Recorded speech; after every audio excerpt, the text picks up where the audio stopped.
In a beloved Otome game, there was a villainess named Alicia, a daughter from a great noble family. She was an unparalleled beauty with black hair and golden eyes. Though she may have bullied the game's heroine, one person found they simply couldn't bring themselves to love that heroine. Instead, they admired Alicia, empathizing with her stout heart and mercilessly sharp tongue. In another life, this admirer recalled how all her friends wanted to be the heroine, to be loved. But she felt differently. The game's heroine, a commoner at a magic academy for nobles, acted sweet but played with the prince's heart. If she were to die and be reincarnated, she thought she would rather be the villainess. Her thought was cut short as she stepped into the path of an oncoming vehicle. Then, she remembered. She awoke as a 7-year-old girl named Alicia, with the same black hair and golden eyes. She was the eldest daughter of the great noble Williams family. There was no doubt, this was the world of the game, and the name matched the one from her previous life's memories. The next morning, a maid named Rose greeted her, surprised that Lady Alicia was up so early. But this was a new Alicia. She silently bid farewell to her old self, fully accepting that she had been reincarnated as the villainess. Her eyes sparkled with a new resolve. From that moment on, she would put forth her best effort to become the greatest villainess in history. She reasoned that to achieve this, she would need a strong physique. With her goals set, she decided it was time to study, realizing there was much to do. She found her brothers outside and called out to them. They were the sons of the Williams family. The eldest, Albert, age 12, the second son, Alan, age 10, and the third son, Henry, also 10. She startled them with a sudden request. She wanted them to teach her how to fight with a sword. Albert considered her request, but stated that to even hold a sword, she must first increase her physical strength. He set a daily regimen for her, 100 sit-ups and 50 push-ups. He muttered that he didn't expect her to last long, but Alicia was determined. She would not be taken lightly and looked forward to proving him wrong in a week. Her attention then turned to the Williams library. In this world, magic was real and could only be used by the nobility, primarily consisting of darkness, light, water, and fire elements. The Williams family excelled in darkness magic. To be the greatest villainess, she knew she must also be flawless in magic, and even innate talent required study. She resolved to learn from books. However, after a thorough search, she found nothing. The library was immense, but there were no books on magic to be found. Frustrated, she decided to broaden her search for the day, settling on a book about plants. She read about medicinal herbs, edible flowers, and even fantastical trees that could fly. She realizes with a start that it's already late for dinner. Carrying a heavy stack of books, she laments getting so absorbed in her reading, marveling at the sheer volume of new information this world holds compared to her old one. As she walks through the grand hallway, a confident thought crosses her mind. Perhaps she is just naturally stellar. She muses on what a promising future she must have. Her confidence is immediately contrasted by reality. On the floor of her room, she strains and shakes, struggling to perform a single push-up. Despite the strain, her goal is set, 100 sit-ups and 50 push-ups. She acknowledges how difficult it is with no muscle to speak of, but her resolve is absolute. She will do this to become a true villainess and be remembered by history. The effort leaves her collapsing into bed, utterly spent as the morning sun begins to shine. The next morning, she is undeterred. Tying her hair back, she resolves to continue her training. To her surprise, when she attempts a push-up, she can do it normally. She finds it strange how difficult it was just yesterday, wondering if this rapid progress is a benefit of being in a game world. She decides to continue her training for 7 days before searching for a magic book. Her progress over the week is astonishing. She can now perform backflips in midair and easily completes her 50 sit-ups and push-ups. Her reading speed has also increased to a pace of 10 books an hour. She feels a sense of wonder, thinking how great a world of swords and magic truly is. After a week of this new routine, she reflects that this must be why the original Alicia was so capable in the game. Her family, however, has noticed her strange behavior and grown worried. At a meal, they ask where she's been going so early. With a serene smile, she simply calls it a secret, thinking to herself that this is fitting for a villainess. Her thoughts then turn to the day's new opportunity. She can finally begin practicing sword fighting. This leads her to a gathering of noble children, where she has a startling realization. These are the game's love interests. She immediately identifies Lord Eric of the Hartson family, a 10-year-old with hair like burning flames and an affinity for the fire element, and Lord Finn of the Smith family, also 10, with sparkling golden hair and mastery of the light element. Her gaze sweeps across the group, cataloging the others. She sees the mysterious, ashen-haired Lord Gale of the Evans family, a 12-year-old wind element user, and Lord Curtis of the Kenwood family, 10 years old, whose deep green hair signifies his connection to greenery magic, one of the 5 major elemental affinities. Her eyes then settle on the final figure. Finally, her attention lands on Duke Seeker, the 12-year-old prince and a water element user. His aura is clearly different, just as it was in the game's happy ending. Seeing them all together presents a perfect opportunity. With a determined grin, she decides to use this chance to leave them all with the impression of her being a villainess. As she steals her resolve, the other children notice her, calling her Al, and remarking on how small and cute she is. She presents herself with a formal curtsy, introducing herself as Alicia. Internally, she resolves that this is a vital moment. To become the greatest villainess, she cannot be seen as merely mannerless. The assembled boys, including Prince Duke, observe her, noting her small stature, but also a surprising maturity. Her brothers explain that she is whimsical and willful, having only agreed to the meeting on the condition that they begin her sword training that very day. Without warning, she raises a wooden sword, taking aim at an apple perched atop Albert's head. He cries out her name in shock, but she focuses intently, silently willing her plan to succeed as the blade slices through the air. The sword finds its mark. The apple falls, split cleanly in two, rolling to a stop on the grass as the other boys look on, speechless. Alicia meets her brother's gaze, her expression firm, and tells him not to underestimate her efforts. Prince Duke observes her with a newfound interest. Her brother, taken aback, asks if she is truly serious. Her stern demeanor instantly melts away into childlike delight, and she asks if he finally believes in her.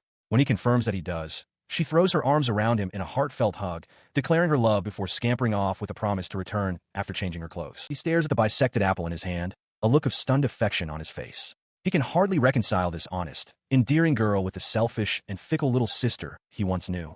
The other young lords watch the display, clearly perplexed by the family's dynamic. A year goes by, and not a single day passes that Alicia does not continue her rigorous training. Albert watches her from a hallway window as Prince Duke approaches. Apologizing for the delay, Albert hands him a book, which Duke accepts with a brief comment. As she practices, swinging her sword with practiced determination, she reflects that there is no point in holding a sword if you can't do it for hours. She admits to herself that she would have grown bored long ago if not for her singular ambition, to become the greatest villainess. To achieve this, she knows she must excel in her studies, her swordplay, and everything else. Her concentration is broken when she glances up and sees Prince Duke looking at her from the window once more. His kind gaze makes her heart race. She recognizes that he is exactly her type, and the thought that she could fall in love with him is unsettling. But she steels her resolve, reminding herself of his destiny. He will inevitably fall for the game's heroine. With this knowledge, she reaffirms her own path. She will leave the romance to them, for her dream is far grander, to become a villainess whose name is etched into history itself. A commanding voice addresses the bowing girl, Alicia, telling her to raise her head. The man states that he has heard a great deal about her. She lifts her gaze, her eyes wide with shock and uncertainty. The man, dressed in regal finery, observes her with a pensive expression, a single question echoing in his mind. Why? His full station is revealed as he sits upon a throne. The realization dawns on Alicia with staggering force. It is His Majesty, the King. She cannot fathom why he would be here. The scene shifts to 1 hour earlier. A cheerful Alicia, wearing a new dress and hat, greets her brother, Albert. He compliments her, noting how mature she looks. She admits she wanted to make a good impression for her first visit to Lord Finn's house, though Albert assures her such formality wasn't necessary. As they ride in the carriage, Albert remarks on how much she has changed. Alicia reflects that she was once awful, putting little effort into her role as a villainess. Now, however, her resolve is firm. She will spare no effort to achieve her dream of going down in history as the greatest villainess of all time. Albert, overhearing this, playfully asks if she's just sleep-deprived from her morning studies. She then turns the question on him, asking what made him so earnest all of a sudden. He seems to understand her meaning, recalling how she used to rely on her servants for everything. Alicia clarifies her new philosophy. She now only does what is absolutely required of her. Upon their arrival at a grand estate, Lord Finn greets them warmly. He thanks Alicia for accepting his invitation and explains that he has something to discuss with everyone, though the other guests have yet to arrive. He offers to lead them to the parlor, mentioning that tea and sweets are prepared in the garden. Alicia privately notes his agreeable nature. However, upon entering the parlor, she is stunned to see that everyone is already there. Eric, Gale, and Curtis are gathered around a table. As she wonders how they arrived so soon, her eyes fall upon a map spread across the table. The situation feels far more serious than a simple tea party, and a dreadful thought crosses her mind. Perhaps her exile is about to begin. The narrative snaps back to the present moment. The king stands before her, his presence commanding the room. The reality of the situation hits Alicia again. This is no mere noble, but the sovereign ruler. Overwhelmed, she immediately bows low, her mind reeling with the unanswered question of his purpose here. She greets His Majesty with a curtsy. The king acknowledges her, stating he has heard a great deal about her and wishes to speak. He gets straight to the point, asking for her opinion on their nation's current standing concerning Dwelkies. The direct question startles her, and she internally questions the purpose of his inquiry. The unexpected political query sends her mind racing. She knows Dwelkies is a large, stable, and prosperous nation, but she cannot fathom why the king would discuss such a complex topic with an 8-year-old. A suspicion forms. He must be testing her in some way. Then, a startling thought strikes her with the force of a divine revelation. This is a test of her potential as a proper villainess. With newfound purpose, she addresses the king with due respect, explaining that while Duelkis is a large nation, it would be a misconception to call it a great one. The king's expression shows he is intrigued. She continues her analysis, explaining that the country's apparent prosperity is a facade. Wealth is hoarded by the nobility, creating vast inequality and leaving rural populations in such dire straits that rebellion could erupt at any moment. The king listens before posing another question, gesturing toward a map. He asks how she would solve the issue by exploiting the gold mines in the Calvera region, pushing her for a truly villainous solution. He asks if she intends to seize the mines from the Lateral nation, but she clarifies that her plan is more subtle. Rather than direct confrontation, she proposes they support the region of Calvera from the shadows, fostering its dependence. By doing so, they will earn a debt of gratitude, which they can collect in the form of exclusive trading rights once Calvera achieves independence. The king grasps the full extent of her scheme to establish political dominance over the new nation and reap the financial rewards. Alicia internally celebrates her cunning, a plan so manipulative a true heroine would never conceive of it. Her audience concluded. The king prepares to depart, expressing his enjoyment of their conversation. Alicia curtsies, feeling honored. As the doors close behind the king, she lets out a sigh of relief. Her brother, Albert, leans in close, asking if she was nervous. She denies it. He observes the clear, determined look in her eyes, remarking on the strong resemblance between her and their father. Seeing she must be exhausted, he gestures towards a lavish spread of sweets, inviting her to eat as much as she likes. Her delight grows as Finn approaches with even more treats, offering cake and cookies. Surrounded by all her favorite sweets, she is ecstatic. She eagerly takes a bite, her face radiating pure bliss. Across the table, Albert chuckles softly at her reaction while Alan looks on. Later, as she prepares to depart, Prince Duke calls out to her near the carriage. He has something for her, presenting a small box as a belated happy birthday gift. Touched that he went to the trouble, she thanks him profusely and asks for permission to open it. He agrees, and she lifts the lid to reveal a simple necklace. He misinterprets her silence, asking if she dislikes it. She quickly reassures him that she loves it and will treasure it. Inside the box lies a brilliant diamond. Just then, Albert calls for her to hurry. As the prince departs, Alicia stands dazed. The realization hits her. Diamonds in this world are vastly more expensive than in her previous life. She is utterly stunned by the gift's value. She lay on her bed, admiring the beautiful necklace. Its color reminded her of Prince Duke's eyes. Even for royalty, she mused, it was too extravagant a gift for a child. A familiar anxiety crept in. If events followed the game's script, the prince would eventually fall for the heroine and come to hate her. She resolved that if he ever asked for it back, she would return it, but not a moment sooner. This line of thought led her to her immediate plans. In a library, she studied a map and noted that Lorana village was surprisingly close, just through the forest behind her family's estate. All the information she had presented to the king about the village's dire poverty was knowledge gained from books. She felt a growing conviction that a good ruler needed practical experience, not just theory. This, however, presented her greatest obstacle. Her father, who would undoubtedly deem such a trip far too dangerous. Knowing she would never be given permission, she made a firm decision. If that was the case, she had no choice but to go on her own. That night, under the crescent moon, she donned a dark cloak and prepared to slip away from the estate. She ventured into the dark woods, lantern in hand. A tremor of fear ran through her, but she quickly suppressed it, reminding herself that a villainess should not be frightened by a simple dark forest. She pressed on, wondering if she was close.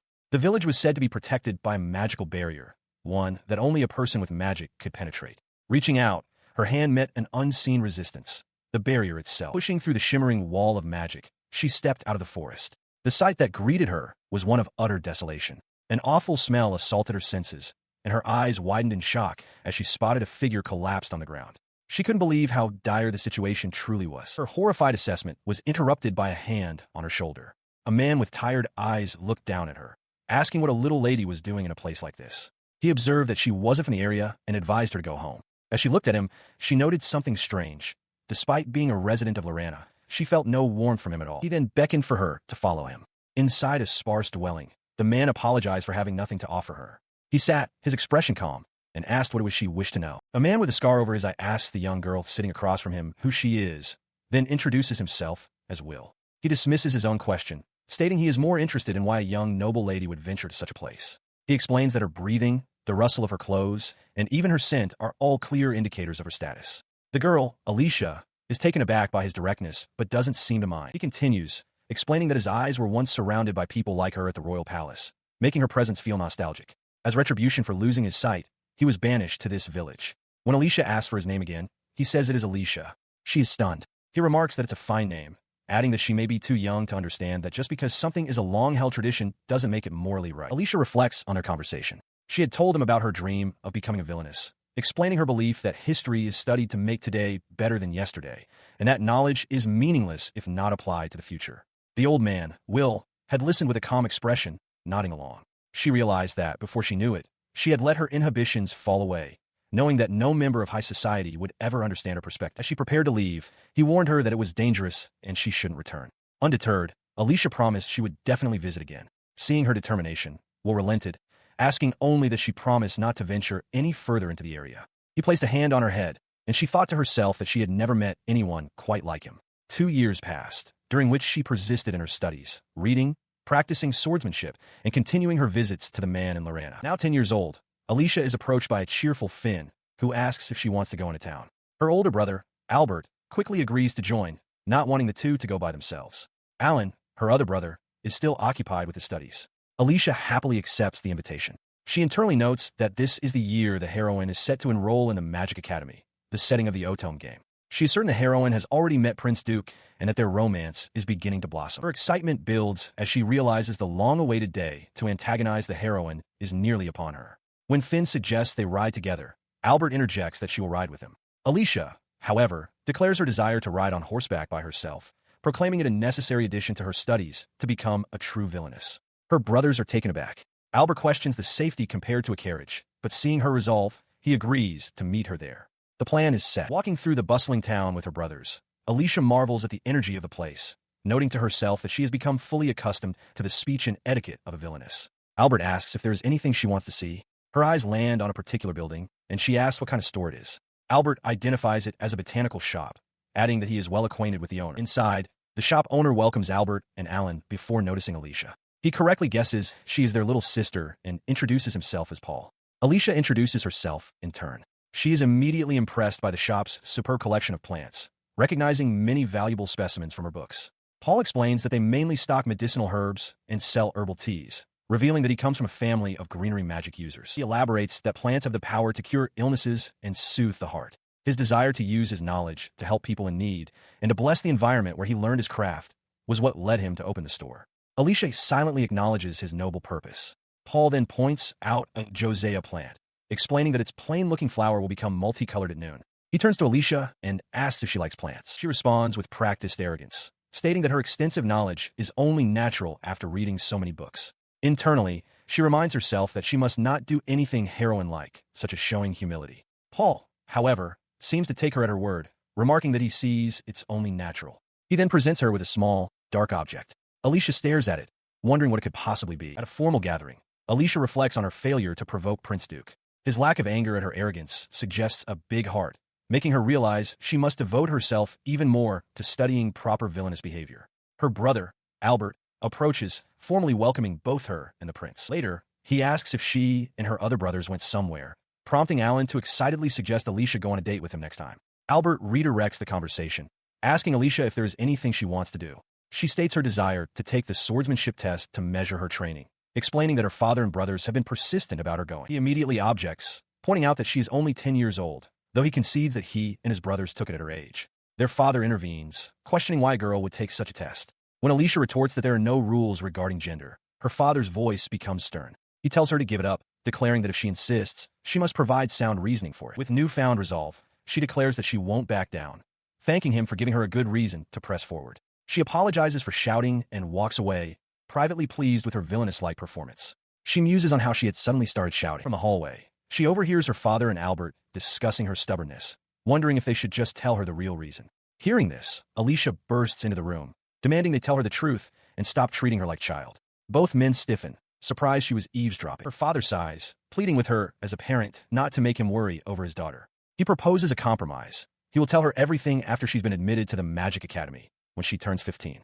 After a moment of consideration, Alicia agrees. It is a promise. Once she is gone, he confesses to Albert that his promise was merely a way to stall for time. He knows her skill with a sword is already beyond what a child should be capable of and worries they cannot keep a secret for long. His deepest wish, however, is for her to live a normal youth. He laments what a vexing child she can be. Frustrated in her room, Alicia acknowledges her father's feelings but remains committed to becoming the greatest villainess. Deciding that moping is a waste of time, she resolves to visit Will, hoping the old man can help sort out her feelings. Donning a hooded cloak, she sets off alone into the dark forest toward Lorena for the first time. Her journey is interrupted by sounds of violence. Peeking from behind a building, she sees a man being brutally beaten by several others. It is Will. The attackers curse at him as they kick him. Alicia freezes, realizing she has arrived at the worst possible time and must remain hidden. As the attackers flee, she surveys the scene. Townspeople are scattered, some injured. Her eyes then fall upon a small child, collapsed on the ground and coughing violently. The sight of the injured child shocks her to her core. She watches in horror as the attackers mock their victim, telling him not to die on them yet. The realization hits her. He's going to die. Just as she prepares to move, a hand firmly grabs her hooded cloak. It is Will, who urgently tells her to go home at once. He pulls her away, admonishing her for coming during the daytime and questioning what she could possibly do if she got involved. He tells her to worry about herself first. Later, back in the safety of her home, a maid named Rose approaches, noting with concern how awful Alicia looks. Rose asks if she is hurt and offers to prepare a change of clothes or some hot milk. Alicia quietly declines, stating she is fine but wishes to be alone. She walks away, leaving the concerned maid behind. That night, under the cover of darkness, she returns to the village, where Will greets her outside a small dwelling. He ushers her inside, where she sees the small child from the attack resting in a bed, his head bandaged. She realizes Will saved him. He confirms this, explaining that the boy's wounds have caused a high fever and he is extremely exhausted. Will did what he could to treat him, but laments that it's not enough, as there has never been any medicine in the Lorena village. She asks if the child is an orphan. Will confirms this, introducing the boy as Gilles, whose parents were killed. He explains that he acts as a teacher, gathering the local children to tell them stories. He notes that although Gilles is only 6, he is wise beyond his years, even sharper than an adult like himself. Will believes that with a proper education, Gilles would become an excellent young man, but sadly concludes that this will never happen. He continues his grim explanation.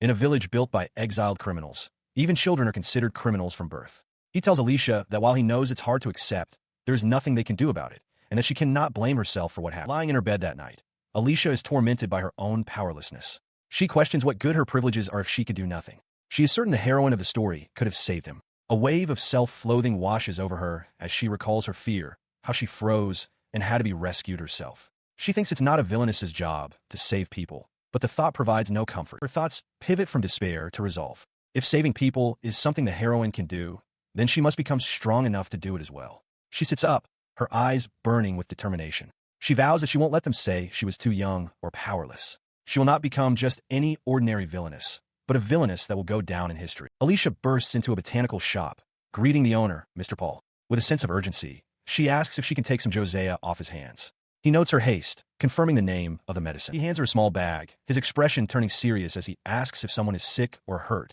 since Josiah is an antipyretic. Flustered, Alicia hesitates, wondering how to explain the situation with the man from Lorena village without revealing too much. Sensing her discomfort, Paul waves off her concern, telling her the medicine is on the house and that she should hurry. His only request is that she become a regular customer. Grateful, Alicia thanks him and rushes off. As she leaves, she reflects on his kindness, momentarily thinking that becoming a shop owner might be a better path than that of a villainess. The medicine worked. Will reports that Gilles' fever has broken, and while the boy is no longer at death's door, he remains extremely weak. He turns to Alicia, thanking her for saving Gilles and acknowledging that her status as a noble made it possible. He then asks her directly what she did. He admits that when the time came to act, he was powerless, despite his best intentions. His words strike a chord with Alicia. She declares with fiery determination that she got sidetracked by merely intending to do her best. To become the greatest villainess in the world, she must endeavor with everything she has. Will can only stare, dumbfounded, muttering the word villainess. This renewed conviction leads her to the Williams Estate Library. She understands that a great villainess must be a master magician, and so she can no longer put off acquiring magic. Though she has read many books, she now vows to find a text on magic, even if it means turning the entire mansion inside out. As she searches, she notices a section of shelves that seems new to her. Suddenly, a crackling sound echoes through the library, and a mysterious girl with long, light hair appears for a moment, looking startled. Alicia's attention is then drawn to a book on the shelf before her. Practical Black Magic, Volume 25. Her eyes widen in disbelief. A book on magic. She realizes an entire shelf is filled with them. Books she has somehow never seen before. Gathering a large stack, she feels a surge of excitement, realizing that now she can truly begin her journey down the road of villainy. She immediately dives into her studies. The text explains that magic power is inherited from the 5 great noble families, and that the highest level listed is 100. Alicia recalls an event from the game where the heroine and the prince reached that very level. A determined glint appears in her eye. Surely, a villainess like her can go even further. With her goal set to surpass level 100, she begins with the first lesson, magic to float objects. The instructions are abstract, requiring her to imagine the target, make a noise with her fingers, and channel the magic within her body. Concentrating intensely on an apple, she snaps her fingers and commands it to float. Her intense focus paid off. The book wobbled and then lifted into the air. It was floating. She marveled at the sight, confirming there were no strings attached. It was real magic. A surge of excitement coursed through her, and with renewed determination, she resolved to learn all the spells she could. Several days later, her practice had advanced significantly. She now stood in the library, effortlessly levitating a heavy stack of books, having reached level 5 in the art of moving objects. She felt a quiet pride, realizing that if she could move many heavy objects at once, she had effectively mastered this level. This exertion, however, came at a cost. Taking a short break, she mused that the greater the burden of the spell, the more exhaustion followed. A headache began to form, and her body felt shaky from lack of sleep and constant practice. Still, she knew she had to hurry and master all the elementary magic to progress on her path to becoming a true villainess. As she sat contemplating, a maid entered the room. It was Rose, who informed her that the master, her father, was calling for her. Surprised by the summons, Alicia quickly agreed to go. She found her father waiting for her just outside a grand set of doors. He looked unusually grave as he explained the situation. His Majesty the King had arrived at their mansion and specifically requested to speak with her. He urged his daughter to conduct herself politely and not cause offense. Alicia, however, remained perfectly calm, reassuring her nervous father that there was no need to fret. With a brilliant smile, she entered the room and greeted the monarch. She noted that it had been 2 years since their last meeting and expressed her honor at being summoned. Internally, she steeled herself, remembering her role as a villainess. The king, seated before her, acknowledged her greeting, glad to see her as well. He wasted no time, stating he had something to discuss. He gestured to the men beside him, John, head of the Evans family, Neville, and Derek, head of the Hartson family. Then, he posed a direct and unexpected question to Alicia. Did she love her country? The query caught her off guard, and she wondered what he could possibly mean by it. Seeing her confusion, the king rephrased his query, asking how she felt about the way the country was run. Alicia tried to discern his reasoning, wondering if it was a test of her patriotism. He then made a startling admission. He hated the preferential treatment of the nobility. He asked if she felt the same. Without hesitation, Alicia declared that she despised it, calling the system utterly ludicrous. Her passionate declaration shocked John Evans. Alicia pressed on, questioning a system where incompetent fools could stand at the top simply by virtue of their birth. Her father tried to apologize for her outburst, but the king waved him off, permitting her to continue. She argued that while possessing magic was a requirement for nobility, magical skill had no correlation with being an excellent politician. She concluded that it was mind-boggling how much talent was wasted among commoners who had no chance to advance due to the rigid class system.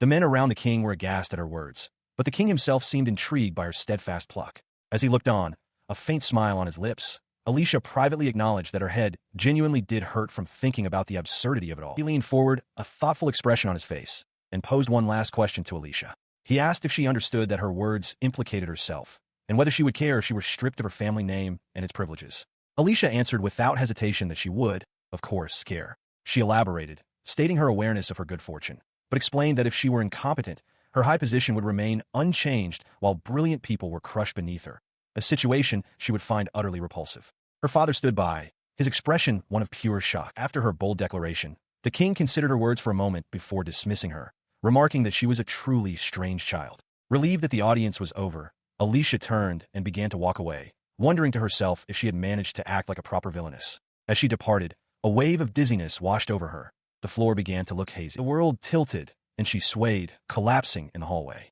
Her brothers, Albert and Alan, rushed to her side in alarm. Albert caught her, his hand flying to her forehead as he confirmed his suspicion. She had a fever. Alan added that she had been looking unwell since before the audience. Her next moment of awareness was in her own bed, her mind feeling fuzzy and warm. To her complete surprise, Prince Duke was sitting at her bedside, holding a cup. He asked if she was awake and could sit up to take some medicine. Alicia was stunned, wondering why the prince was in her bedroom. She tried to move, but found she couldn't shift a single muscle, her gaze fixed on his intense, watching eyes. Albert leans over Alicia, his expression intense as he holds her face. She is flushed with fever, her breathing shallow. He pulls back slightly as she lies in bed, her consciousness fading. She struggles to hold on, but the fever is overwhelming. Finally, she succumbs to sleep. Albert watches over her, his gaze softening as he gently brushes the hair from her forehead. The next day, thanks to the medicine, her fever is completely gone.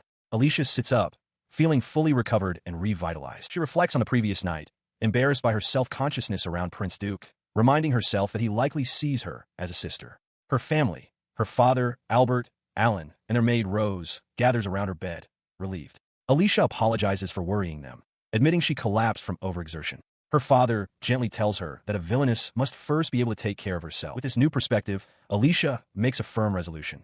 She will never be so rash again and will continue steadfastly on her chosen path of the villainess. Her resolve leads her to a new mission, infiltrating the Academy of Magic. She gazes upon the grand estate, identifying the largest building as her target. Crouching in the bushes, she reaffirms her purpose. She is here for the heroine. Though it is not yet time for them to meet according to the game's plot, she must begin gathering information now. A sudden complication dawns on her. She has no idea what the heroine looks like. The game she remembers had no character visuals, meaning she might not recognize her even if they met. She decides not to worry about that for now, as a more immediate problem presents itself. She is completely lost. The academy grounds are a vast, maze-like garden, and she cannot even find her way to the main school building. She considered asking the nearby guard for directions, but quickly dismissed the idea, realizing that as an outsider, she would likely be reported. As she fretted over her predicament, a kind voice called out, asking if she was lost. A young woman with long, dark hair looked down at her with concern.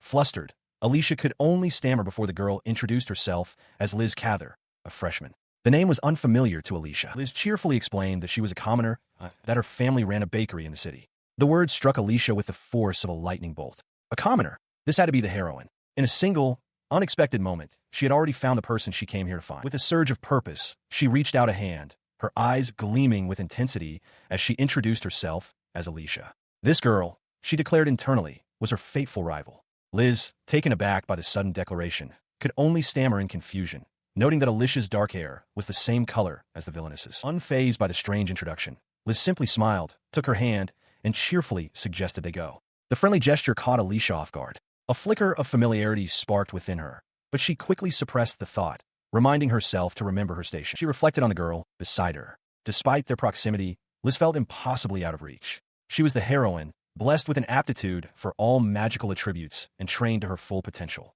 Alicia knew that to get here, Liz must have endured significant hardship because of her commoner status. Liz's voice cut through her thoughts, confidently stating that they would be standing side by side in no time. She then complimented Alicia, remarking that she had the smile of an angel and that it was no wonder people loved her. As Alicia spotted the main school building in the distance, Liz turned and asked where she wanted to go. She led the way towards the grand structure, offering to show Alicia to her classroom and asking who she was there to meet. The girl's pure-hearted innocence was almost overwhelming. Alicia found it difficult to be comfortable around such sincerity. Suddenly, she pulled her hand away, her heart pounding. That was a close call. She couldn't just walk in. She was sneaking onto the grounds. If her brother, Albert, ever found out, he would be furious. Liz turned back, a questioning look on her face. Having come this far, she decided it was best to part ways. She had achieved her primary goal. Now, before leaving, she was determined to do a little exploring. The Academy was renowned for its extensive research facilities and its collection of books on all magical attributes, especially dark magic. The prospect filled her with excitement. She moved cautiously through the halls, surprised by the number of students milling about. Realizing it must be break time, she knew she couldn't afford to move too quickly and risk being noticed. Her search led her to a room where she spotted a familiar face and called out his name, Duke. As she entered, another young man with green hair introduced himself as Curtis, a friend of the prince. As she looked at him, her thoughts drifted to Liz Cather, a truly special girl. Blessed with a rare magical gift, she was initially marked by her commoner origins, but her purity and diligence soon won everyone over. Alicia recalled the rumors of a romance blossoming between Liz and the prince, a love that defied social standing, and felt a strange, inexplicable desire to do anything just to see her smile. Meanwhile, in the second library, two young women were discussing a peculiar visitor. One mentioned seeing a child there, prompting the other to wonder if it was a tour day or if a local had wandered in. The first clarified that the girl was dressed like a noble. They noted that every week an assignment was posted on the blackboard, and they had been answering them. Their conversation drifted over to Duke and his companions. Hearing the description of a dark-haired girl about 10 years old, one of them wondered aloud if she might be someone's sister. Curtis glanced back toward the library, confidently betting that Duke would not choose Liz. As the group of young men walked away, Alicia slipped past them, unnoticed. Having slipped inside, she approached a large blackboard and began writing with intense focus. In the background, Liz Cather watched her as a single thought drove Alicia forward, a vow to never get over her. Curtis, however, had noticed her and stood in the doorway, a curious smile playing on his lips. He read the complex strategy she was outlining: to use surrounding countries to isolate a nation called Lavril by feigning aid to the vulnerable while securing their own interests. He was taken aback, wondering how a 10-year-old girl could conceive of such a plan. He was not the only one watching. Liz Cather stared, a bead of sweat trickling down her face as she whispered the word brother. Nearby, Duke and Curtis looked on, their expressions a mixture of shock and disbelief. Later, back in the safety of her room, Alicia stretched, exhausted. She complained that her big brother didn't have to be so angry, but a small smile graced her lips. She was tired, but she had managed to see the heroine. Then, her eyes widened as a sudden, jarring thought struck her. A heretic. She hid, listening with wide eyes as her father and John discussed Liz Cather. They spoke of her extraordinary talent, but also of her weak patriotism, concluding that she was dangerous and needed to be handled with care. Alicia was incensed, recalling that in the game's story, the heroine was indeed considered a threat because of her overwhelming abilities. Her presence now known, her father turned to face her, asking how much she had overheard. Startled, Alicia stammered that she would never say anything. Her father replied grimly that it couldn't be helped, raising a small, glowing orb as he prepared to erase her memory. He was stopped by John, who quietly asked if he was referring to Liz Cather. Her father paused, the orb still glowing in his hand, and confirmed the grave truth, that Liz Cather was a heretic. He then turned back to Alicia, asking if she could simply pretend she hadn't heard. Having met Liz, Alicia insisted that she didn't seem like the kind of person who would harm her country and that there was nothing to worry about, believing it impossible for the accusation to be true. She quickly excused herself and dashed away from the conversation. As she ran, she steeled her resolve, thinking that Liz had already gained enough power to be considered dangerous. She knew she could not afford to lose to her. A few days later, in a rustic cottage, Will approached a figure lying in bed. Holding a mug, he gently asked if they were stuck. The person in the bed stirred. It was Alicia. She sat up and announced that she had finally found a magic book. She explained that while she was able to learn the magic just fine at first, she had stumbled upon reaching a certain level. Will looked on in disbelief, realizing she was talking about actual magic. She offered to show him a quick demonstration. With a snap of her fingers, a small burst of dark energy erupted from her hand. The dark energy settled over a dusty wooden table, instantly cleansing it of all grime. Will stared, astonished, recognizing it as a level 10 cleaning magic. Alicia confirmed his assessment, but hinted that there was a problem. He immediately suggested they could use it to clean the village's drinking water, but a quick test on a bowl of water proved fruitless.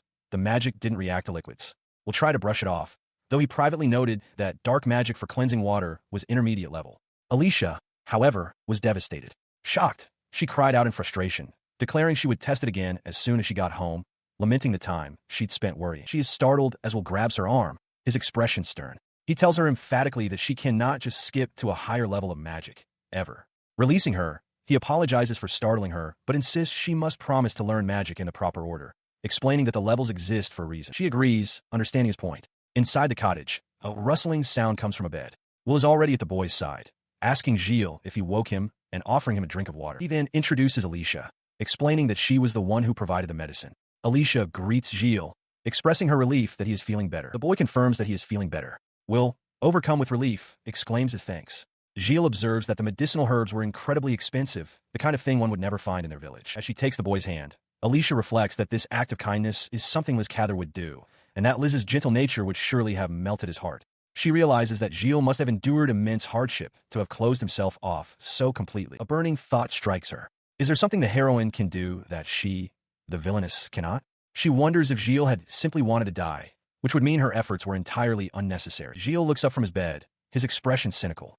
He asks her if it's a shame, tauntingly wondering if she expected him to be thanking her through tears. She responds with a cool smile, telling him he is mistaken about one thing. Her motive was not to help people. She has no interest in that. She explains that she gave him the medicine only because she heard he was a smart child and thought he could be useful to her. Her words stun him.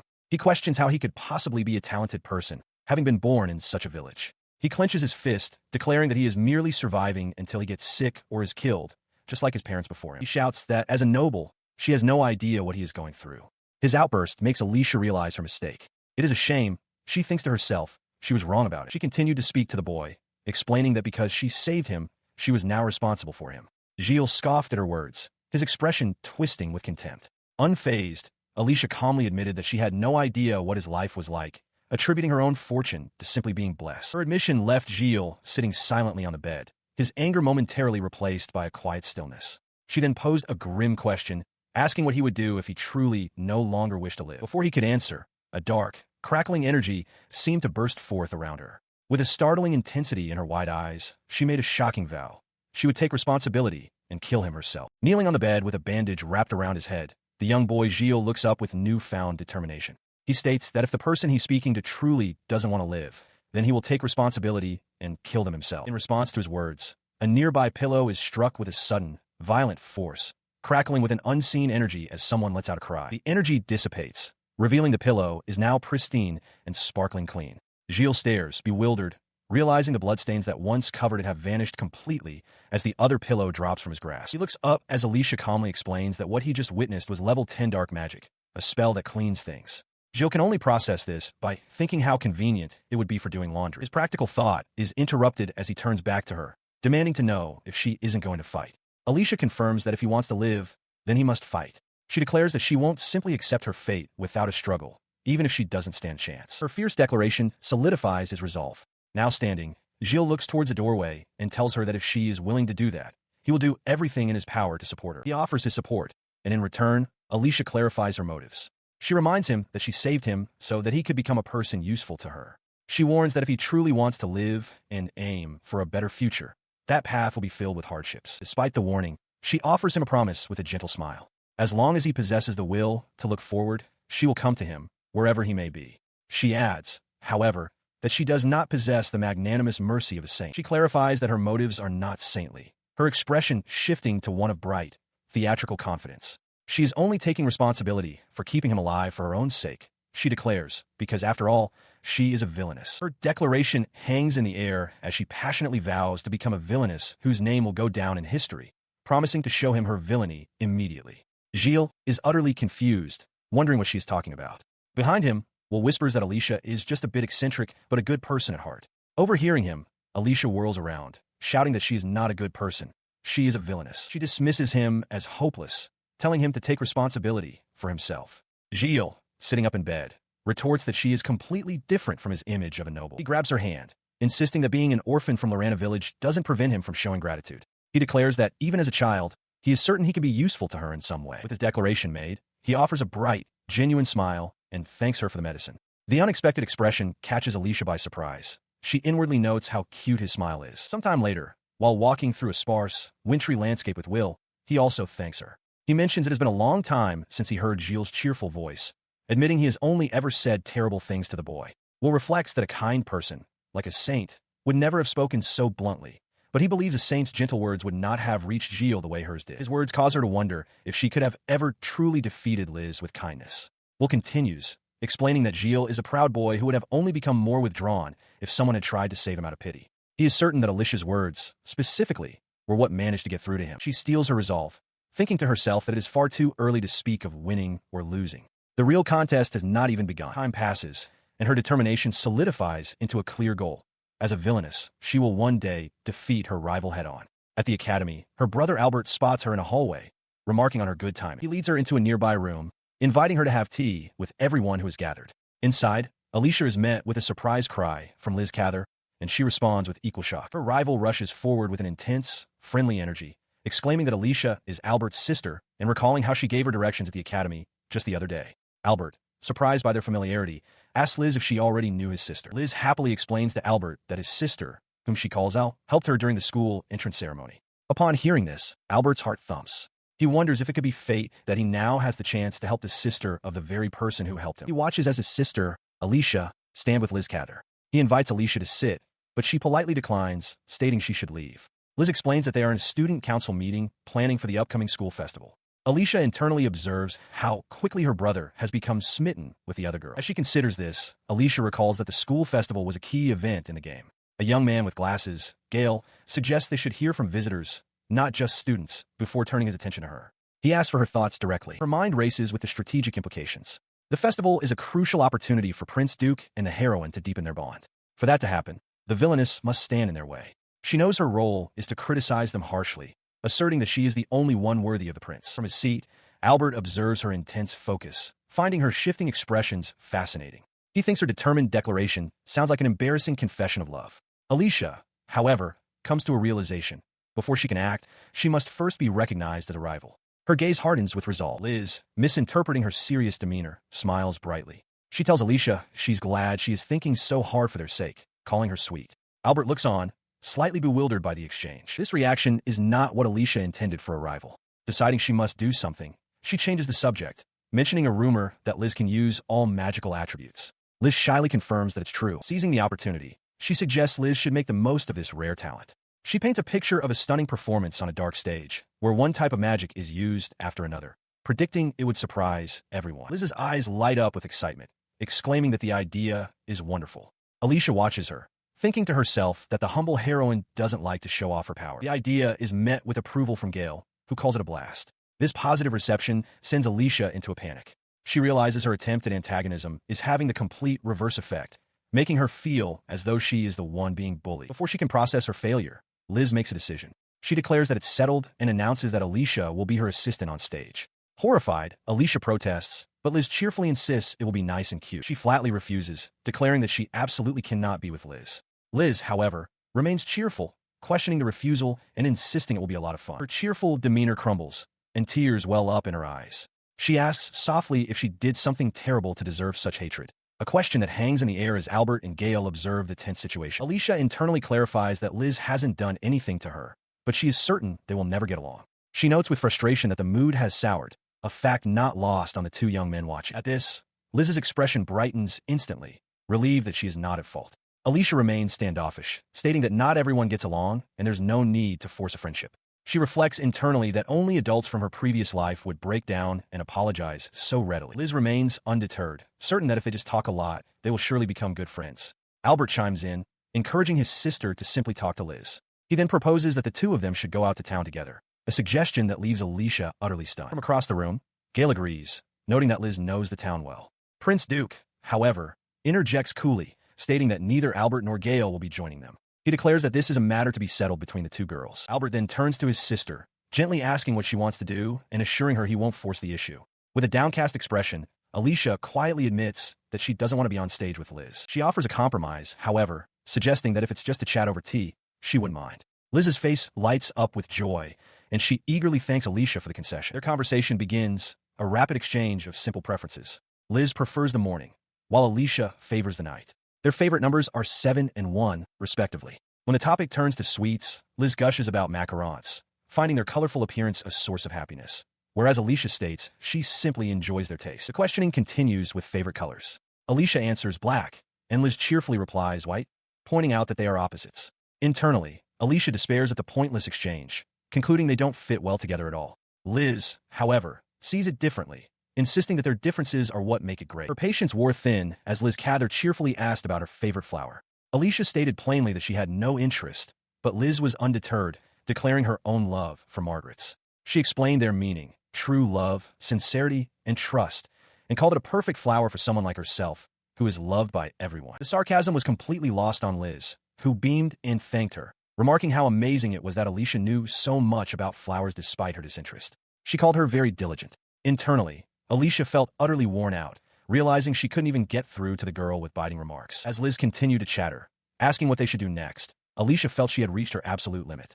Her hand twitched, a subtle sign of her rising frustration. In that instant, the single Margaret in the vase on a nearby table shot upwards, propelled by an unseen force. Liz turned, startled by the sudden movement. The flower landed perfectly in Alicia's outstretched hand.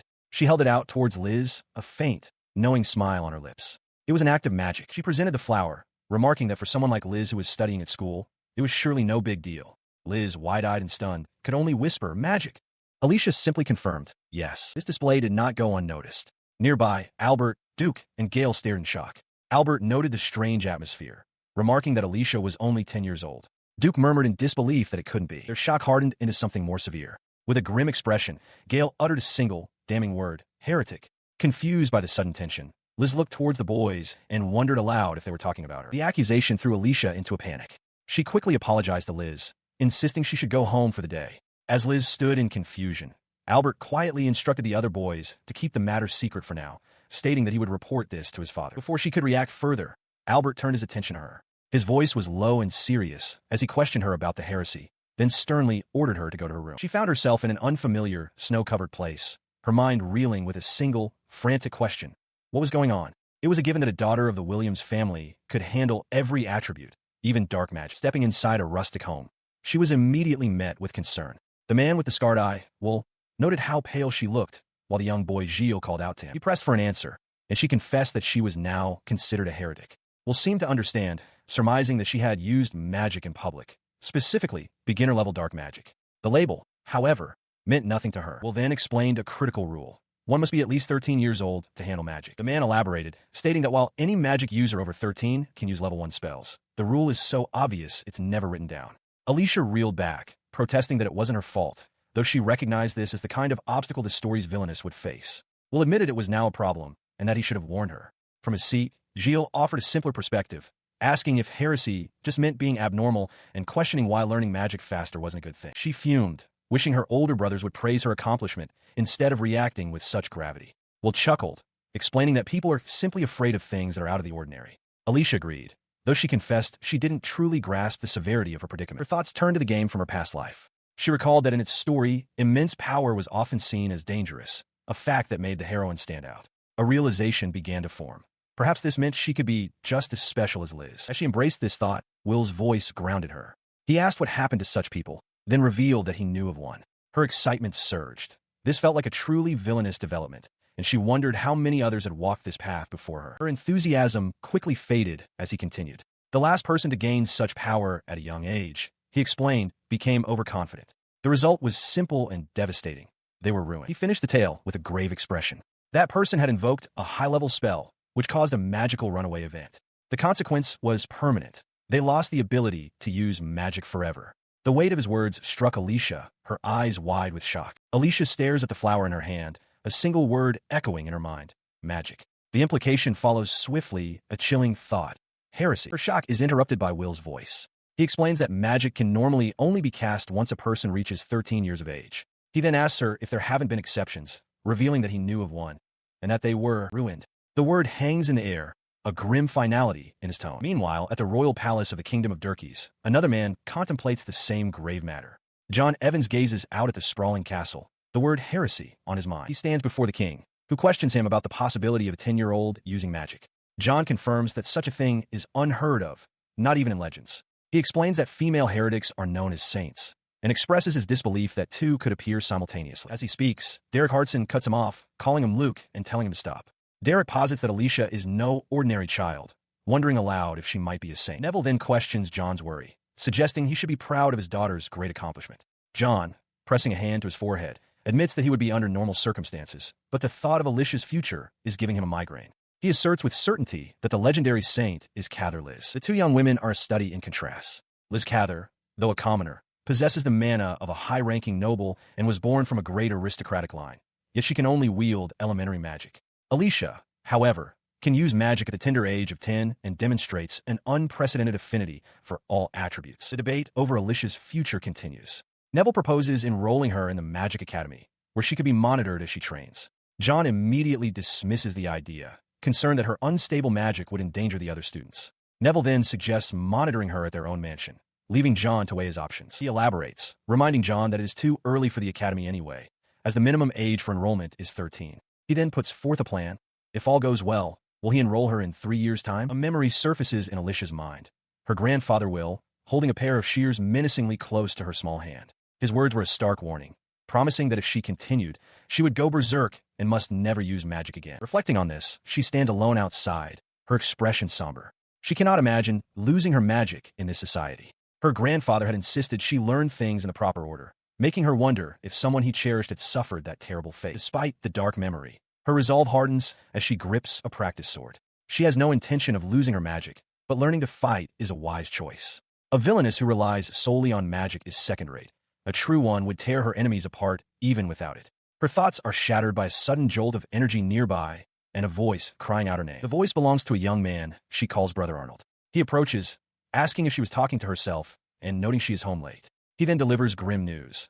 The school festival, set for the following day, has been canceled. He explains that the incident occurred during the rehearsal for the magical performance Alicia herself had proposed. In the midst of it, Liz Cather suddenly and violently lost control of her powers. He continues his report, stating that while the auditorium was partially destroyed, it was a blessing no one was injured. Prince Duke and the teachers managed to suppress the outburst, and Liz is now under the school's supervision. He was specifically instructed to tell Alicia not to worry. Her expression tightens at the news. She asks with sharp sarcasm if this is her fault for suggesting the performance, noting how considerate it was for them to send such a message. He looks away, unable to meet her gaze, admitting that they knew she couldn't have predicted this would happen. He then tries to soften the situation, asking if she truly believes they need to be brought down.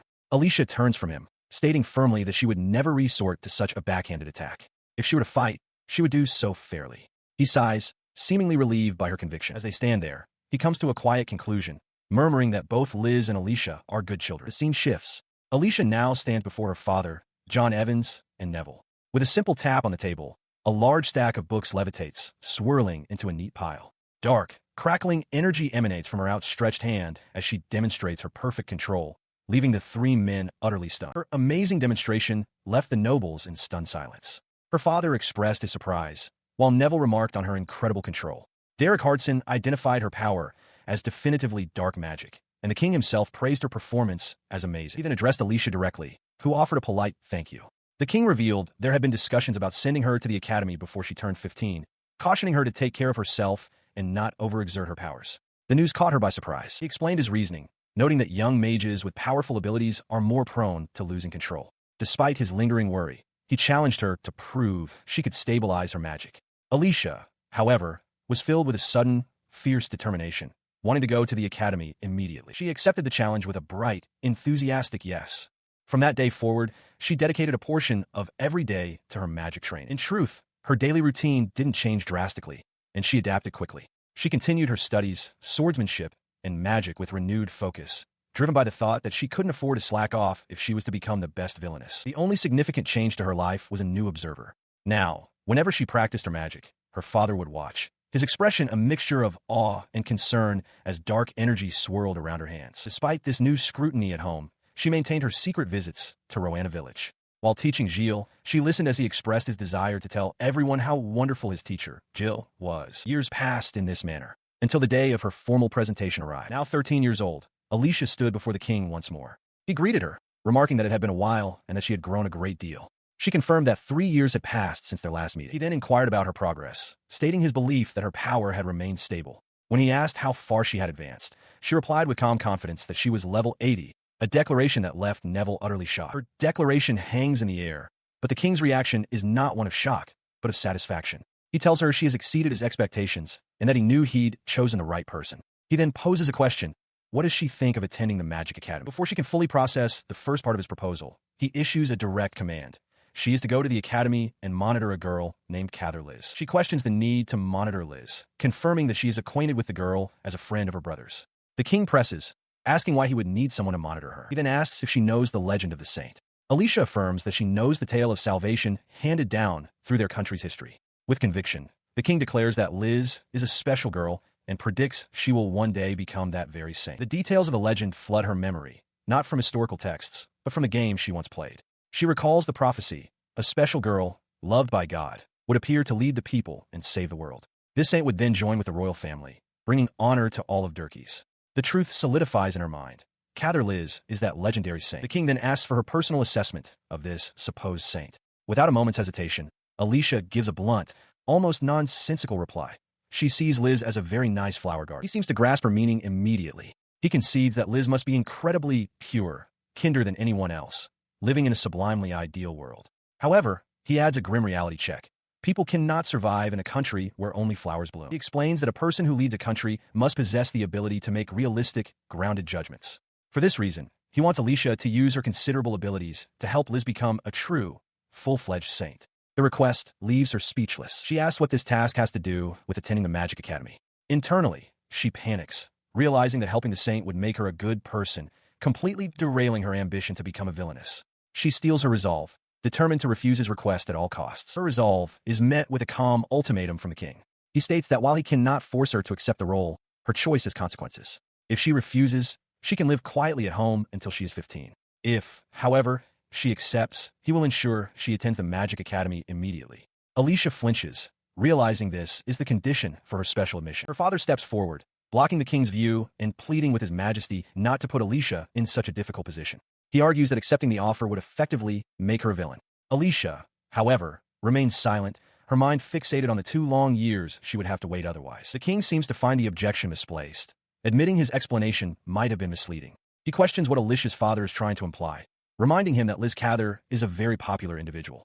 Alicia, listening quietly, doesn't believe she is fit for such a task. He clarifies that Liz's influence goes beyond mere familiarity. It has reached the level of worship. From his understanding, there is currently no one at the academy who would dare to disagree with her. The revelation stuns Alicia, who realizes this extreme adulation must be another characteristic of a saint. The king continues, describing the academy as a gathering place for Liz's most enthusiastic supporters. He tasks Alicia with regarding her with rationality, noting that sometimes brutality is a necessary tool. He concludes by stressing that this entire matter must be kept confidential. Her father, deeply worried, tells her she is free to refuse the offer. The king concedes that it can't be helped if she declines, but adds that he sees no one more qualified, believing Alicia has a keen eye for the true essence of things. A realization dawns on Alicia, her expression shifting to one of pure delight as she thinks to herself how wonderfully villainous-like this entire situation is. She can barely contain her excitement, marveling that the king himself has appointed her as a villainess. Turning to her father, she eagerly accepts the role, asking if he wants her to become the worst villain in the world. Her father, horrified, warns her that people will despise her for this, but she joyfully declares that is precisely her goal. Turning back to the throne with newfound resolve, she gladly accepts His Majesty's offer. With a confident smile, Alicia Williams declares her intention to become a villainess whose name will go down in history. With a determined smile and clenched fists, Alicia announces her decision. She will be attending the Magic Academy. Her declaration sends a shockwave through the room. Alan is aghast, questioning the wisdom of the adults for forcing the villain's role onto a child by making her watch over the saint. Will calmly asks her to consider the benefits of such an arrangement. Alicia, however, assures them she wouldn't accept such a request for free, hinting that she has a condition in mind. Before the king, she formally states this condition. She wishes to take a boy named Jill from Roanna village to the academy with her, as her servant. The king, taken aback by the request, asks her to repeat herself. He clarifies that while he permitted her any request, and taking a servant is not a significant issue, the boy's origin is the problem. He questions her choice of someone from Roanna village. Alicia, in turn, asks if her request is truly so unreasonable. His surprise deepens when Alicia reveals she has been visiting the notorious village for years and has even mentioned it to her father before. This revelation brings to mind a conversation with her father, who shudders at the mere mention of Roanna village. As another noble, Derek, nearly loses his composure, her father tells him to pull himself together. Alicia explains that her knowledge of the village was purely from books, and she felt compelled to see the reality with her own eyes. She recounts the grim truth she discovered there. She met Jill when he was only 6. His parents had been killed, and he himself was nearly murdered by thugs, left battered and bandaged. Her father, however, remains unconvinced, questioning if the boy deserves a better life simply because he is the child of a criminal. Alicia passionately defends him, insisting that Jill is a very bright boy. Her conviction is rooted in a direct conversation with the boy himself. While Gilles seems hesitant at the thought of leaving his village, Alicia expresses her firm belief that with the proper guidance, he could one day become a great asset to the country. To help him realize that potential, she lays out her offer clearly. He will become her servant, allowing him to study in an advanced environment and expand his horizons far beyond the confines of his village. Her offer left the boy, Gilles, conflicted. He questioned whether he should become a nobleman's servant, wondering if he shouldn't be able to grow on his own. He looked up, asking if she was certain he wanted to go. In response, she smiled slyly, reminding him that he was chosen by a villainess. Therefore, she advised, he must be greedy and seize every opportunity. His eyes widened with resolve, and he declared firmly, "I want to go." His decision made, Gilles' attention turned to his grandfather, Will. The boy asked what he would do and pleaded for him to come along. Will's expression grew somber as he explained that he was a sinner, unlike Gilles, who was simply born in this place. Alicia observed the exchange in silence. He then addressed Alicia directly, questioning if she truly intended to return to the royal palace. He repeated his status as a sinner, implying he could not go. She challenged his self-condemnation, reminding him of his own words. He had told her he was exiled due to a noble's dislike, and that the felony of losing his sight was something for which he could never be forgiven. Building on her point, she revealed her intention to petition the king directly. She believed that if His Majesty knew of Will's plight, he might reconsider the sentence. Will listened, his expression a mixture of shock and contemplation. He confessed his turmoil, admitting that her sudden proposal had unsettled him. He had long ago accepted his fate to remain there forever. But Alicia was resolute, declaring that she would not allow someone of his capability to waste away in such a place. She urged him to give her plan some thought. With the conversation concluded for now, they began their journey through the woods. As she walked, Alicia worried that she might have troubled Will. She considered his past position and realized the royal palace might only bring up bitter memories for him. Behind her, a rustle in the undergrowth broke the silence. The sound was Gilles. He suddenly wobbled, his small, dirty hand grabbing onto the hem of her cloak to steady himself. His sudden weakness startled her, and she chided herself for letting her guard down. Her initial thought was that he might be a robber or a beggar. But then a foul stench assaulted her senses, a mixture of odors with the sharp, unmistakable smell of blood. Gilles collapsed to the ground, groaning that it stinks. Her concern for Gilles is violently interrupted by a desperate plea. A young woman, her body covered in grievous wounds, begs to be saved. Realizing the injuries are far more severe than simple scratches, Alicia takes charge, promising to help and directing them towards a nearby fountain. Upon reaching the fountain, she assesses the water. It is too unsanitary for direct treatment, but she knows that washing the mud from the wounds is the first critical step, regardless of their depth. To solve the problem, she extends a hand over the basin and unleashes a torrent of magical energy, crying out the word for purification. With the water now cleansed, she kneels and begins to gently wash the young woman's wounds, apologizing for the pain and asking her to endure it for just a little longer. The brilliant flash of magic does not go unnoticed. Gilles, having recovered from his earlier collapse, rushes toward the scene with Will and Alan, shouting Alicia's name. He instantly recognizes that the shining water is the result of magic. They reach her side, and Will, his face etched with concern, demands to know what she is doing and what has happened to the injured woman. He explains they were drawn by the commotion. She explains simply that the woman asked for her help. As a crowd of onlookers begins to gather and whisper, Alicia decides she has no time for them. Declaring that a strong villainess protects the weak, she casts barrier magic, enveloping the fountain in a protective shield. Within the barrier's quiet, the injured woman assesses her own condition with horror. Burns cover her body, some forming chemical membranes, and necrosis is set on her right leg. She realizes that despite all the medical books she has read, she has no practical experience and is helpless. Gilles, looking closely at the severe burns, delivers a grim verdict to Alicia.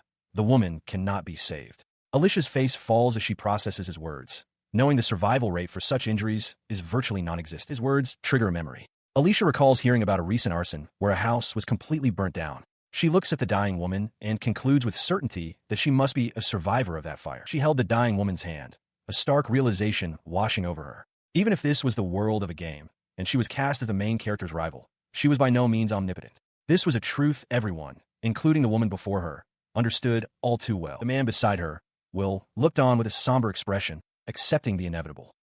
This can't be helped, he murmured. The words struck Alicia, who lowered her head in despair. She thought she had understood the situation, but a chilling fear still gripped her. He then turned to her, his tone direct. He stated plainly that it was the end for the woman, a fact even a simple villager could grasp. He then posed a pointed question. Did the best villainess think the same? The title made Alicia look up, her eyes wide. Seeing her reaction, he pressed further, asking her to tell him her goal. He wanted to know what kind of life the villainess who would go down in history truly wanted to live. His question echoed in her mind as she considered her identity. She wanted to be a villainess, not a doctor. Her uncertainty vanished, replaced by a sudden, brilliant clarity. With newfound resolve shining in her eyes, she declared what she truly wanted, to be a villainess with fortitude. Alicia gazes at the severely injured woman, noting with grim determination that she hasn't given up yet. She reminds herself that a true villainess never quits. While her dark attribute magic is compatible with healing, none of the spells she has learned can treat burns. Her current magical repertoire felt frustratingly limited. With lower-level magic, she could suppress inflammation or treat minor skin conditions, but the established spells for setting bones, stitching cuts, stopping bleeding, and relieving pain were useless against these severe burns. Despite these limitations, she refused to accept defeat. If a normal person could cure something as trivial as rough skin, then she had to be able to cure a burn. Otherwise, she couldn't possibly call herself the best villainess in the world. Nearby, Gilles overheard her muttering and looked up in confusion. With that declaration fueling her, she began to channel her power, her face contorting with effort. She needed more power, strengthening the spell with every ounce of her being. A massive surge of mana erupted from her, causing Will to stare in disbelief at the immense energy being unleashed. The raw force of her magic blasted outwards, pushing back both Gilles and Will. Gilles, his face a mixture of awe and concern, shouted encouragement, urging her to keep it up. His encouragement seemed to reach her, and moments later, the spell took hold. It had worked. Alicia realized with relief that even a low-level spell could be effective if enough mana was poured into it. The injured woman groaned softly, her condition stabilized. Though the immediate danger had passed, Alicia's expression hardened as she assessed the remaining damage. Drawing a sword, she informed the now-conscious woman that she needed to amputate her leg. The woman, confused, asked if she hadn't been cured. Not yet, Alicia replied grimly, telling her to hold her breath. Without another word, she began the procedure. The woman's screams echoed as someone urged her to bite down on a cloth. Alicia instructed Gilles to hold the woman down while she cast a hemostasis spell to stop the bleeding. Gilles, though shaken, agreed to help. Amidst the woman's agonized cries for her leg, the amputation was finished. How cruel, she sobbed. Alicia explained coldly that the leg had become necrotized and was beyond saving. Gilles looked on, unfamiliar with the term. She cut off the woman's attempt at thanks. Don't thank me, Alicia stated, explaining that leaving the leg would have resulted in death. She promised to cast a spell to relieve the pain and told her to rest. The woman, though still in pain, looked up with tearful gratitude, realizing she had survived. Alicia simply told her she did a great job. She leans in close to the woman she just saved, a sharp smile on her face. She makes it clear that she does not help people out of simple goodwill. She fully expects to be repaid for her efforts. The now-healed woman, looking clean and wearing a new dress, stares at her benefactor in awe. Alicia introduces herself and asks for the woman's name, who replies that she is called Rebecca. Rebecca, overwhelmed with gratitude, takes Alicia's hands and declares her to be the savior of REINCARNATES village. The crowd of villagers gathered behind them murmurs in agreement. She seizes the opportunity, loudly proclaiming to the villagers that a miracle has occurred. Rebecca has risen from the dead and will now lead them. Rebecca herself looks utterly shocked by the sudden declaration, questioning the title of savior. The declaration leaves Rebecca flustered, insisting she is just a normal person. Nearby, Alan asks Alicia what she is thinking.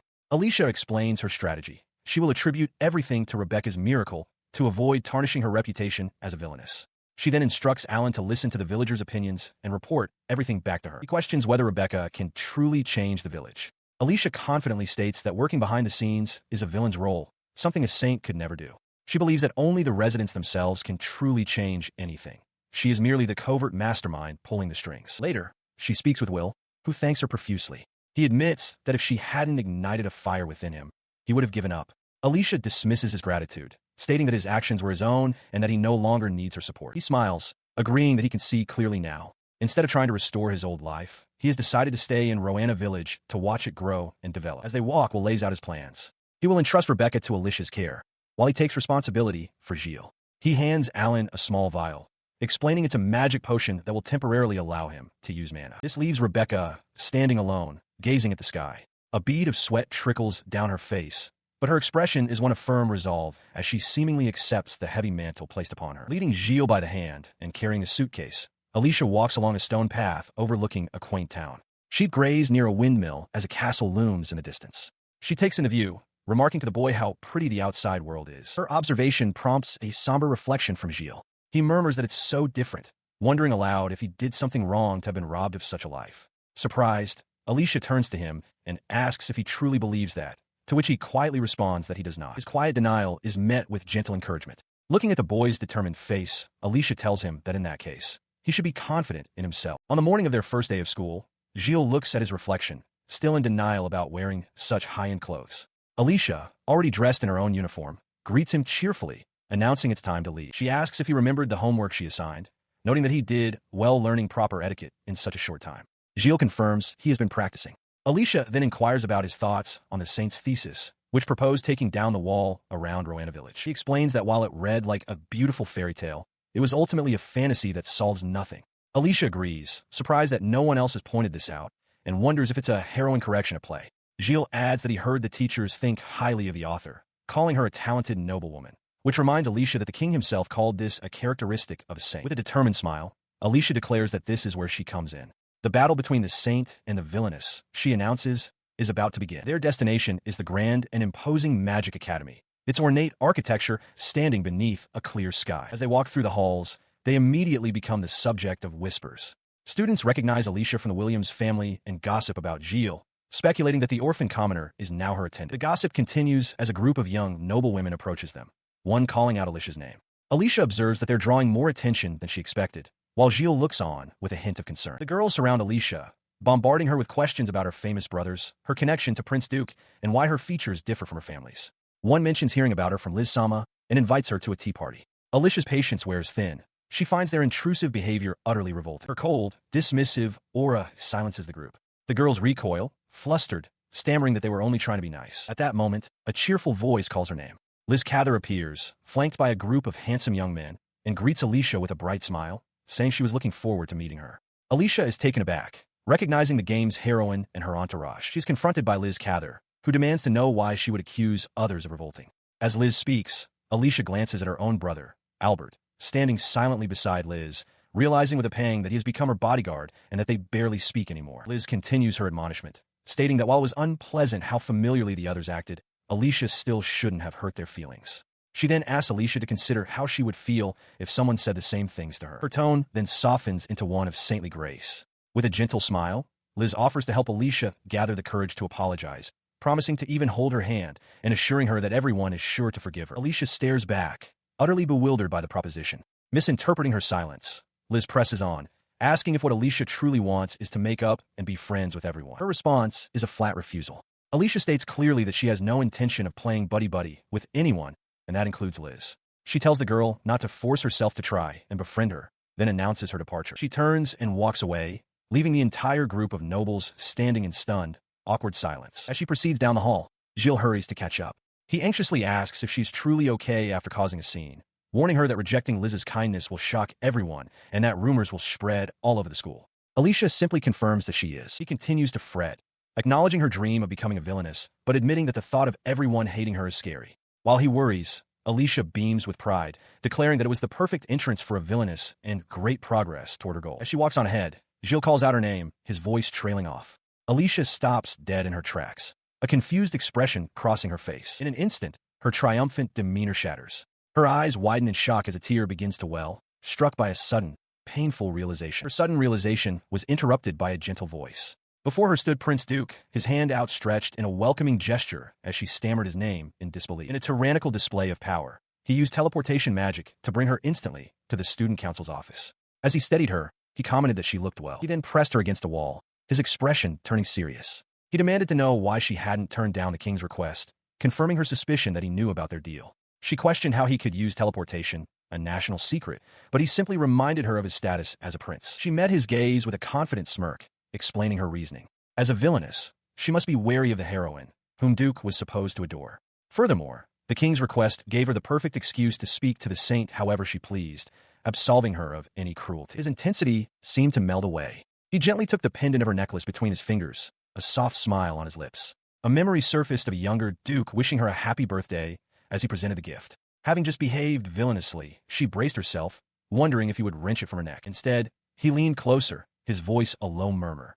He was overjoyed, he said, that she had worn it for him. The sudden shift left Alicia utterly bewildered, her cheeks flushing in surprise. Her mind went blank, her face burning with a blush as he affectionately patted her head, remarking on how cute she was. She finally snapped out of her stupor, flustered and indignant. Shouting that his actions were impudent, regardless of his royal status, she pushed away and fled the room.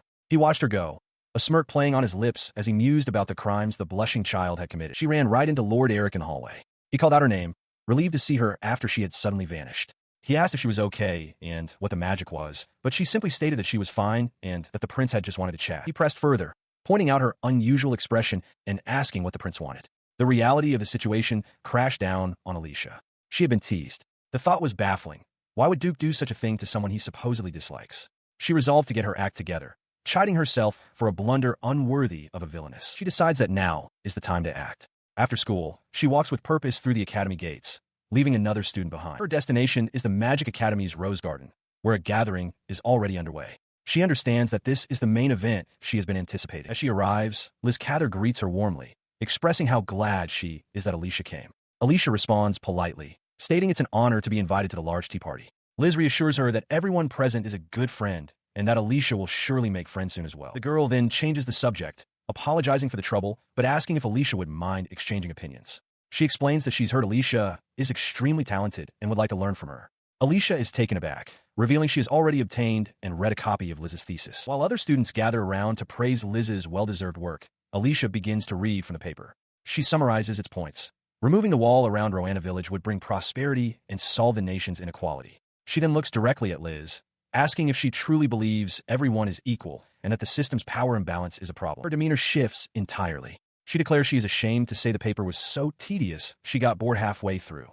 With a sharp gesture, she flings the pages into the air, scattering them across the patio. Liz falls to the ground in shock as Alicia internally notes that she has successfully captured everyone's attention. Looking down at the scene, she reflects that it was a textbook villainous move. However, a part of her feels conflicted, believing a true villainess doesn't bully the weak and that she has no interest in such displays. But Liz rises to her feet, unintimidated. She states her firm belief that an egalitarian society can exist and challenges Alicia, whom she calls the main character, to explain why she thinks it's unrealistic. Alicia calmly delivers her argument. She posits that as long as people exist as separate individuals, an imbalance of power is natural. Therefore, she concludes, an egalitarian society is nothing more than an unrealistic fantasy. Liz concedes that reality isn't equal, but declares that is precisely why she won't stop pursuing her ideals. She refuses to give in just because it's deemed unrealistic. She recalls that in the original story, this confrontation only strengthened the heroine's determination, increased the affection of her allies, and ultimately led to the villainess's defeat. She was immediately challenged by Alicia, who questioned her very definition of equality. Alicia pressed her, asking what simply pointing out the unfairness of the Roanna village's poverty would solve. Liz stood silently, unable to form a response. Alicia continued, acknowledging that Liz was likely referring to the inequality that originates from one's parentage. While agreeing that everyone deserves to live their life, she asserted that the problem was not as simple as breaking down a wall and that much more needed to be done first. Liz found her voice, calling Alicia's words cruel for speaking ill of the villagers. She argued that destroying the wall without any countermeasures would only make things worse. Nearby, two noblemen observed, with one commenting that the oppressed villagers might run wild and that such deep grudges couldn't be settled so easily. She insisted that nothing good comes from resentment and that peace could only be achieved through mutual forgiveness. Alicia met her gaze, dismissing her words as beautiful ideals that had no place in the real world. She then held up Liz's paper, declaring that it lacked a sober, realistic approach. To truly change anything, Alicia explained, one must build things up steadily, one step at a time, with a firm grasp of reality. Her public critique drew the ire of Liz's companions. One angrily demanded to know what Alicia was trying to do, while another accused her of trying to depict Liz in a bad light. Alicia coolly retorted that their excessive affirmation was not a sign of affection, but immaturity. She clarified to the room that she found Liz's ideals merely unrealistic, and wondered aloud if no one had ever pointed this out before, silencing them all. In response, Liz attempted to defend her friends, stating that one kind man had not discriminated against her despite her status. Alicia cut her off, pointing out that Liz was only admitted to the Magic Academy due to her talent. She then challenged her, asking if anyone else could enter with the same amount of effort, and questioning if Liz hadn't also earned her friends' favor through her own inherent privilege. Her defense was cut short as Alicia began listing her undeniable advantages: an extraordinary amount of magic, compatibility with all attributes, a pretty face, and a cheerful disposition that everyone naturally loved. The word struck Liz with the force of a physical blow. She had always strived to improve, learning from her mistakes, and had never thought of herself as inferior. A shocking realization dawned on her.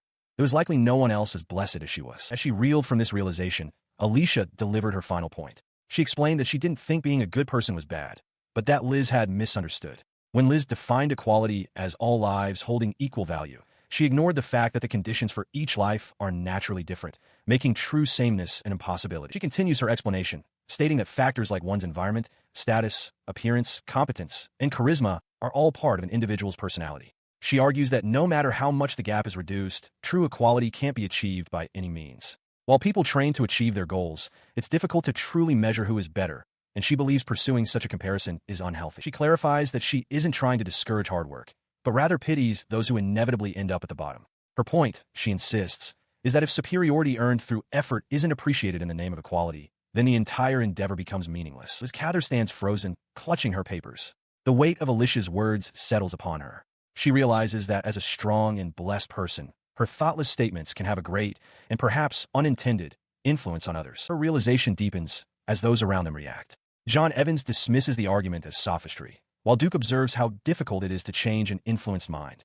But Liz is lost in her own thoughts, admitting to herself that her paper was thoughtless and terrified by the idea that she could have hurt someone. Despite her fear, a new resolve hardens Liz's expression. She declares that they shouldn't give up on their ideals. Even if it's stupid, she wants to aim for a world where everyone can be happy, asserting that a true heroine cannot be someone who easily gives into evil. Alicia's serious demeanor breaks into a confident, mocking smile. She finds Liz's hopeful aura unpleasant and embraces her own role of villainess. She challenges Liz to experience reality and rewrite her thesis, promising to appear and show her disdain the moment any of Liz's supporters act up. As she turns to leave, Derek Hartson steps forward to stand by Liz. He gently urges Liz not to mind Alicia, but Liz remains silent, her head bowed in thought. Other students begin to murmur their support for Liz. One girl claims Alicia only spoke out for Liz's own good, but another quickly refutes this, insisting Alicia is simply jealous and no match for Liz anyway. Derek continues to praise Liz, telling her she works harder than anyone. But Liz is consumed by her own thoughts, acknowledging her thoughtlessness and resolving that she must work even harder. Derek looks on, struck by her purity. He watches Alicia's retreating figure, his expression twisting into one of pure anger. He cannot believe she clouded Liz's smile. Finding her actions absolutely unforgivable, he silently sees her name, Alicia Williams. At a candlelit table, Alicia asks Rebecca for her report on the villagers' opinions. Rebecca confirms that, as anticipated, the people outside harbor negative feelings. Continuing, Rebecca insists she is fine, though Alicia notes that her legs would prevent any escape. Rebecca explains the villagers' claims. They're a rough group who would rampage and rob everyone if they ever broke free. Her report illustrates their despair. They see their village as a hellhole that will never change, a place where everyone has given up. Yet, she adds, deep down they remain hopeful. They know Alicia is backing her, so they dare not act out, which in turn makes Alicia appear to be a villainess. Despite this, Rebecca expresses her own hope, believing that only the residents themselves can bring about change. She feels it's a real possibility. Listening intently, Alicia remarks on Rebecca's reliability before asking about the situation outside. Elsewhere, Derek Hartson reports to both Liz Cather and Alicia. He informs them that thanks to Liz's influential opinion, the matter of St. Alicia is gaining some interest. However, he cautions that it's too early for a concrete report and advises them to be patient, to which Alicia agrees. In another part of the residence, Albert approaches his younger brother, Henry, who looks up in surprise. With a confident smile, Albert states that he heard Henry is from Roanna Village. Henry, on guard, asks what he wants. The confrontation is observed by Alicia, who is seated at a nearby desk. Albert presses Henry, suggesting he wasn't just a commoner. Henry is visibly shocked, wondering if he's been discovered. Alicia interrupts, addressing Albert formally and requesting that he refrain from bothering Gilles, especially after such a sudden visit. Albert raises his hands in a placating gesture, claiming he was simply interested in the boy. He then turns to Alicia, recalling her conflict with Liz at the Rose Garden party, and noting that both she and Henry seem to share a strong attachment to Roanna Village. He presses his advantage, pointing directly at Henry and stating that the boy's fear of everyone except Alicia is obvious. He then says the name Gilles, baiting Henry, who reacts with a startled, "Shut up," confirming Albert's suspicion. Having confirmed his theory, Albert turns his attention back to Alicia, who now meets his gaze with a sharp, knowing smile. He questions if she's trying to find weaknesses in the beloved Liz Cather, suggesting she wouldn't want a bad-natured person like himself to succeed. Alicia calmly denies it. She listened as Albert continued, admitting that he believed what she had said to Liz was correct. He clarified that it was the opposite of what she might assume. He felt a distinct sense of unease around Liz. He confessed that the feeling was so strange that he had even discussed it with his brother, Alan. He mused that despite their different personalities, he and Alan had always understood each other better than anyone. His attention returned to Alicia as a realization dawned. He noted that she had never liked Liz, which he found strange for such an immediate dislike. Now, however, he admitted that he felt the same way and had no desire to spend time with her, before asking Alicia if she had a reason for her aversion. He relented with a smile, seeing she wouldn't budge on the topic. Deciding not to pry any further, he changed the subject, presenting a formal invitation. He announced that she, Liz, and the others were all invited to a tea party hosted by the king. Later, upon their arrival at King Durkee's castle, Albert gave Alicia a quiet but firm piece of advice. She was not to talk too much during the event. As they entered the grand hall, Liz Cather noticed Alicia walking with Duke, Finn, and Eric. A look of worried surprise crossed her face as she realized Alicia was also in attendance. Approaching the table where the young nobles were seated, Liz offered a polite greeting and apologized for intruding. Duke, however, quickly assured her that her presence was welcome, stating he was overjoyed. Finn leaned over to Duke, quietly observing that the dynamic between Liz and Alicia was strange. He couldn't tell if they were on good terms or not. Duke sharply cut him off, ordering him to drop the subject and stating plainly that they were not friends. The quiet tension was broken by the arrival of the king. Duke greeted him formally, but His Majesty waved it aside, noting that everyone had arrived. He instructed them to dispense with the formalities, as it was, after all, just a tea party. He began by welcoming all of Duke's close friends, expressing his gratitude as a father and bidding them to make themselves at home. Liz Cather smiled brightly, offering her thanks. Alicia, however, observed the scene with a critical eye. She noted Liz's position of honor, seated even higher than the sons of great nobles, and realized this was far more than a simple tea party. The entire setup felt familiar, like an event lifted directly from the game she once played, a test for the saint, where choosing the correct answer would earn her points. She realized that, just like in the game, all the romantic targets were present. The only anomaly was herself, the villainess, who wasn't supposed to be there. A wave of frustration washed over her as she recalled how hard it was to clear this event. Achieving the true end required a high score, and she could never relate to the overly virtuous correct answers. Her gaze swept over the young men. The dislike from Gale and Eric was plain to see, which was disheartening but entirely expected. The animosity from her own brother, Henry, felt a little strange, but she had anticipated being hated by him as well. Her assessment continued as she sipped her tea. Finn was impossible to read. He was friendly towards both her and Liz, but kept them at a distance. Curtis was cheerful and friendly, but she couldn't discern his true thoughts beneath the surface. Then her attention landed on the strangest one of all, Prince Duke. She was startled by the sight of him, remembering clearly how cold and dismissive his character had always been toward Alicia in the game. She took a steadying breath. As a living person and not just a character, she understood that the villainess was destined to grow to hate the heroine. She resolved to be careful, recognizing that things were already happening that had never occurred in the game. Her thoughts were cut short when the king addressed her directly, remarking that it had been 3 years since she predicted the economic collapse of Duran. Alicia looked up, stunned. She suddenly recalled sneaking into the school and writing on a blackboard, shocked that the king could possibly know what she had written there. He continued, confirming that Duran had recently gone bankrupt, just as she had said it would. He confessed his surprise that she had predicted it so early. Liz Cather appeared concerned, questioning how the country could have failed when its policies were successful. The king explained that there was a conflict between its productivity and the purchasing power of its people. Alicia then spoke, directing her words to Liz. She stated that Liz's policy from 4 years ago was only a stopgap measure, and that it had reached its limits 3 years ago. She coolly pointed out Liz's weakness, assuming a policy would work indefinitely without a single checkup. The king listened to the exchange, his expression unreadable. He addresses Liz directly, stating that their nation of Durkees cannot remain ignorant if Duran is on the brink of collapse. Liz, with earnest conviction, proposes they form an alliance and help. Alicia, observing the exchange through her glasses, wonders if this is a test for her, as Liz's inspector. The king then asks Liz if that is truly what she is thinking. She elaborates, insisting it is only right to save those in trouble. Alicia immediately questions the logic, asking what Durkees could possibly gain from a nation with a failed economy. Liz appears disheartened by the question, sadly remarking that Alicia only considers the benefits. Derek Hartson steps into the conversation, challenging Liz's simplistic view. He argues that if merely doing what is right were enough, Duran's economy would not be in its current state. Since she has only rejected ideas so far, he demands she offer a practical one.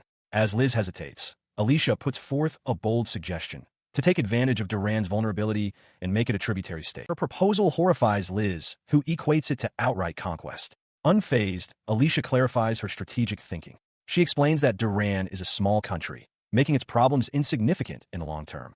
The true threat, she insists, is their larger and more formidable neighbor, Lavrov. Derek Hartson concurs with this assessment, confirming that his own father has spoken of the high tensions along the Laval border.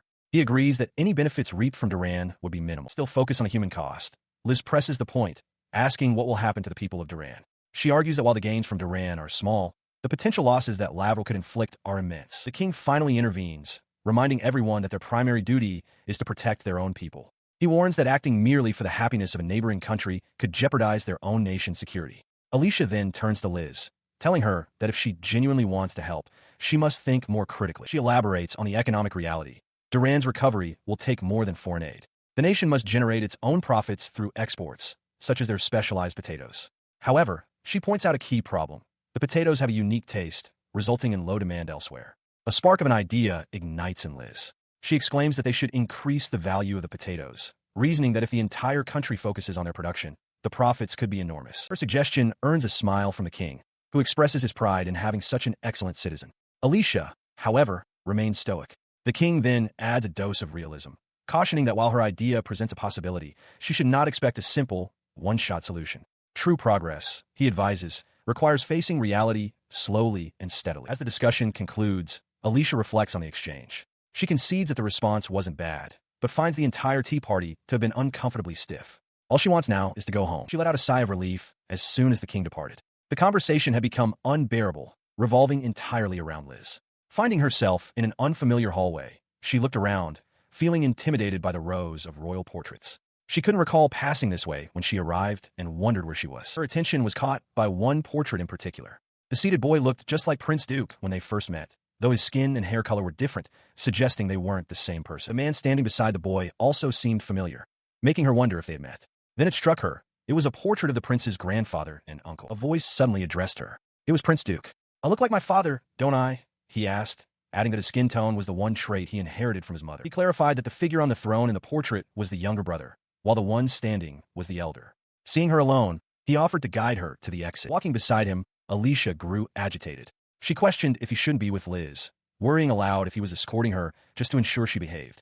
He simply pointed out that she was lost and the exit was this way. Noticing her expression, he asked what was wrong and if he was walking too quickly. She found his behavior strange. In the world she knew from the game, Duke was never kind to Alicia. "You don't have to pretend to be kind to me," she said flatly. She questioned his motives internally. Was this a face he showed to someone who meant nothing to him? She remembered how the original Alicia in the story had become confused, misunderstood the prince, and grown jealous of the heroine. In response, he simply said, "But," and offered his hand as they reached the staircase. Looking at his outstretched hand and the genuine smile on his face, she found herself believing it wasn't a lie. Alicia recalls her past life, remembering an Otome game she found incredibly addicting. Unlike most players, she wasn't a fan of the sweet heroines. Instead, she deeply admired the painfully venomous Villainess. She considered it a miracle to have been reborn as that very Villainess of her dreams. And so, she resolved to become the best Villainess she could possibly be, even better than the one in the original game. To achieve this, she worked tirelessly, driven by the goal of standing alongside the heroine, who possessed the strongest abilities. Her wish was finally granted when she entered the game's main stage, the Magic Academy, where she was immediately confronted by her rival. At the academy, she put her plan into motion. She rejected the kindness of the heroine, who tried to be a friend to everyone. Whenever the heroine spoke of idealism, Alicia would douse her words with cold water, causing a buzz in the otherwise quiet study hall. Her actions had the desired effect. As she felt the others around her begin to hate her, she reveled in the feeling, congratulating herself on becoming a truly great villainess. Sometime later, Alicia sat alone in a gazebo on the academy grounds when a familiar voice called out. It was her brother, Henry, who waved cheerfully as he announced he'd found her. He joined her, admitting it was his first time in this part of the campus since he couldn't even review his lessons at the main building. He remarked that she had become quite the celebrity and noted, with some curiosity, that she seemed to be having fun despite hating and picking fights with Liz. Alicia beamed, confirming, "That's right." She then clarified that it wasn't about hate. Her true motivation, she explained, was that she had always dreamed of being a villainess. Leaning closer, she asked him if he didn't think she was a bad person for oppressing a perfect, popular girl like Liz. Internally, however, a flicker of concern crossed her mind. She knew she couldn't tell him about this supervision. He stared, processing her words. He realized her actions weren't born from hatred. He asked if everything she had done, training constantly, always aiming for distant heights, was all for the sake of becoming a villain capable of bullying the strongest person, Liz. Alicia affirmed this was true, stating that she had held onto this dream since she was young. He stares at his sister, bewildered, asking if her desire to be a villain is truly her reason.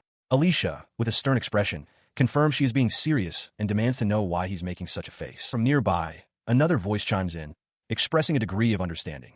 The voice likens her ambition to that of a demon king, whose sole purpose is to be the ultimate obstacle for the hero. The voice belongs to their eldest brother, Albert, who approaches Henry. He asks his younger brother directly if he likes Liz Cather, explaining that if their world were a story, Liz would be the special main character. He continues, admitting that he believes he was in love with her as well. Albert reflects that while he and Alan were always inseparable, a persistent uncertainty lingered within him, questioning if his feelings were truly his own. His thoughts drift back to a specific moment with Alicia. She had told him that it was perfectly fine to be different from Alan, that he was his own person and irreplaceable. He recalls the profound sense of relief her words brought him, a feeling he likens to cold water, quenching a desperate thirst. The memory fades.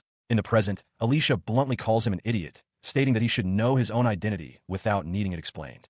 Albert simply laughs, acknowledging that her words are harsh but true. He continues to ponder his past feelings, realizing that he had treated Liz's simple words as if they were profound revelations. He questions why he was so drawn to her, considering he never truly got along with overly virtuous types, and that his differences with Alan were never a real issue. Listening to this chain of reasoning, Henry's eyes widen as he comes to a startling conclusion. He hesitantly asks if this implies that magic was at play. Albert considers the possibility of heart manipulation. He muses that while temporary mind-affecting spells exist, the idea of permanent magic of that nature seems unrealistic. Alicia quietly reflects, thinking that the concept of a saint's peculiarity seems strange when viewed through the lens of common sense. He turns to Alicia, asking if she is also considering the possibility of magic. He quickly waves it off, however, remarking that Liz's charm is so powerful that it's natural to fall for her. Startled, Alicia claims she was just lost in thought. A question hangs in the air. Just how similar is this girl to the heroine from the game? She walked in silence beside the young boy, Gilles, her mind drifting as they approached a grand estate. Her thoughts turned to Liz Cather. She found it hard to believe Liz was secretly scheming or manipulating people. Her behavior seemed just as innocent as it was in the game. It was only natural for such a good person to be well-liked. Alicia began to question herself, wondering if her knowledge of the game's plot was making her biased. After all, she mused, she was the first one to have deviated from that predetermined story. She recalled the original Alicia from the game, a villainess who arrogantly bullied the heroine, only to be exposed for her lack of ability and ultimately defeated. In stark contrast, she had dedicated herself to honing her skills, all in the pursuit of becoming a better, more effective villain. Her mind raced through the inconsistencies. Henry had mentioned that in the game, Alan and he were always together. Duke was only supposed to be kind to the heroine, and Roanna Village was meant to be nothing more than a simple background setting. Reality was clearly diverging. Suddenly, her thoughts were shattered. Two men grabbed Gilles, who struggled and yelled for them to let him go. One of the men snarled at him to be quiet. The other, a taller man, looked directly at Alicia and shouted a warning. "Run!" Before she could react, she saw movement behind her. An attacker raised a blunt object. "Jill!" she cried out, but it was too late. A heavy thud echoed as she was struck from behind. Consciousness returned slowly. She found herself kneeling on a wooden floor, her hands bound tightly behind her back. Disoriented, she looked around and wondered where she was. Her surroundings came into focus. Crates and boxes were stacked around the room. It was a storage shed. She took stock of her condition, cuts, bruises, and a dull, throbbing pain in the back of her head. Her hands were securely tied. The conclusion was inescapable. She had been kidnapped. A chilling realization followed. In all her memories of the game, the villainess was never attacked like this. She awakens to the sight of Gilles held captive. With a defiant glare, she demands his release, threatening death to his captors. The man holding Gilles, a bearded kidnapper, simply notes that she is finally awake. Her threat was empty. She attempts to summon her magic, but nothing happens. A kidnapper with glasses smirks, pointing out the magic suppressor collar fastened around her neck. Before she can react, the taller kidnapper grabs her by the chin, mocking her earlier threat and commenting on her appearance. The bearded man warns him not to damage her face, calling her a top-quality item. Gilles cries out her name in alarm. Seeing her in danger, Gilles desperately yells for her to run away, insisting he is fine. He believes his presence is the only thing keeping her from escaping. His plea is cut short as a foot stomps down near him and a voice roars for him to shut up. His plea is met with a brutal kick. The kidnapper states that their orders were only to torment the lady, and since the boy is in the way, they should just kill him. Gilles understands, then, that Alicia, despite her claims of being a villainess, would never abandon him. As the men discuss this grim possibility, a sharp, cold voice cuts through the tension, asking, "Killing who?" The kidnappers turn in shock to see new figures have arrived. One of the newcomers, a man in a cap, moves with startling speed, striking down a kidnapper with the flat of a massive blade. Now free, Alicia immediately turns to Gilles, urging him to run. She looks down to see Gilles still on the floor. He apologizes, explaining that one of the men broke his leg. As another rescuer engages a kidnapper in the background, Alicia tells Gilles to untie the rope from her hands. With the rope now securing a sword to her hands, she faces one of her captors. The distinction blurs between game and reality. This is real. With a furious cry, she lunges forward, vowing to kill him. But her strike is not lethal. The man falls to the floor, unconscious. Gilles watches, stunned that she didn't kill him. Alicia reflects that even in this chaos, her mind remains calm. She is determined not to cross that line, to keep her reason intact. She stood over the fallen man, her expression grim. The rescuer with the suspenders stared in disbelief, wondering aloud what was happening and how a single girl with sealed magic could have possibly won. The proof lay at her feet, the axe she wielded resting near the hand of the incapacitated man. The rescuer could only utter a sound of stunned realization. His companion, however, was not so impressed.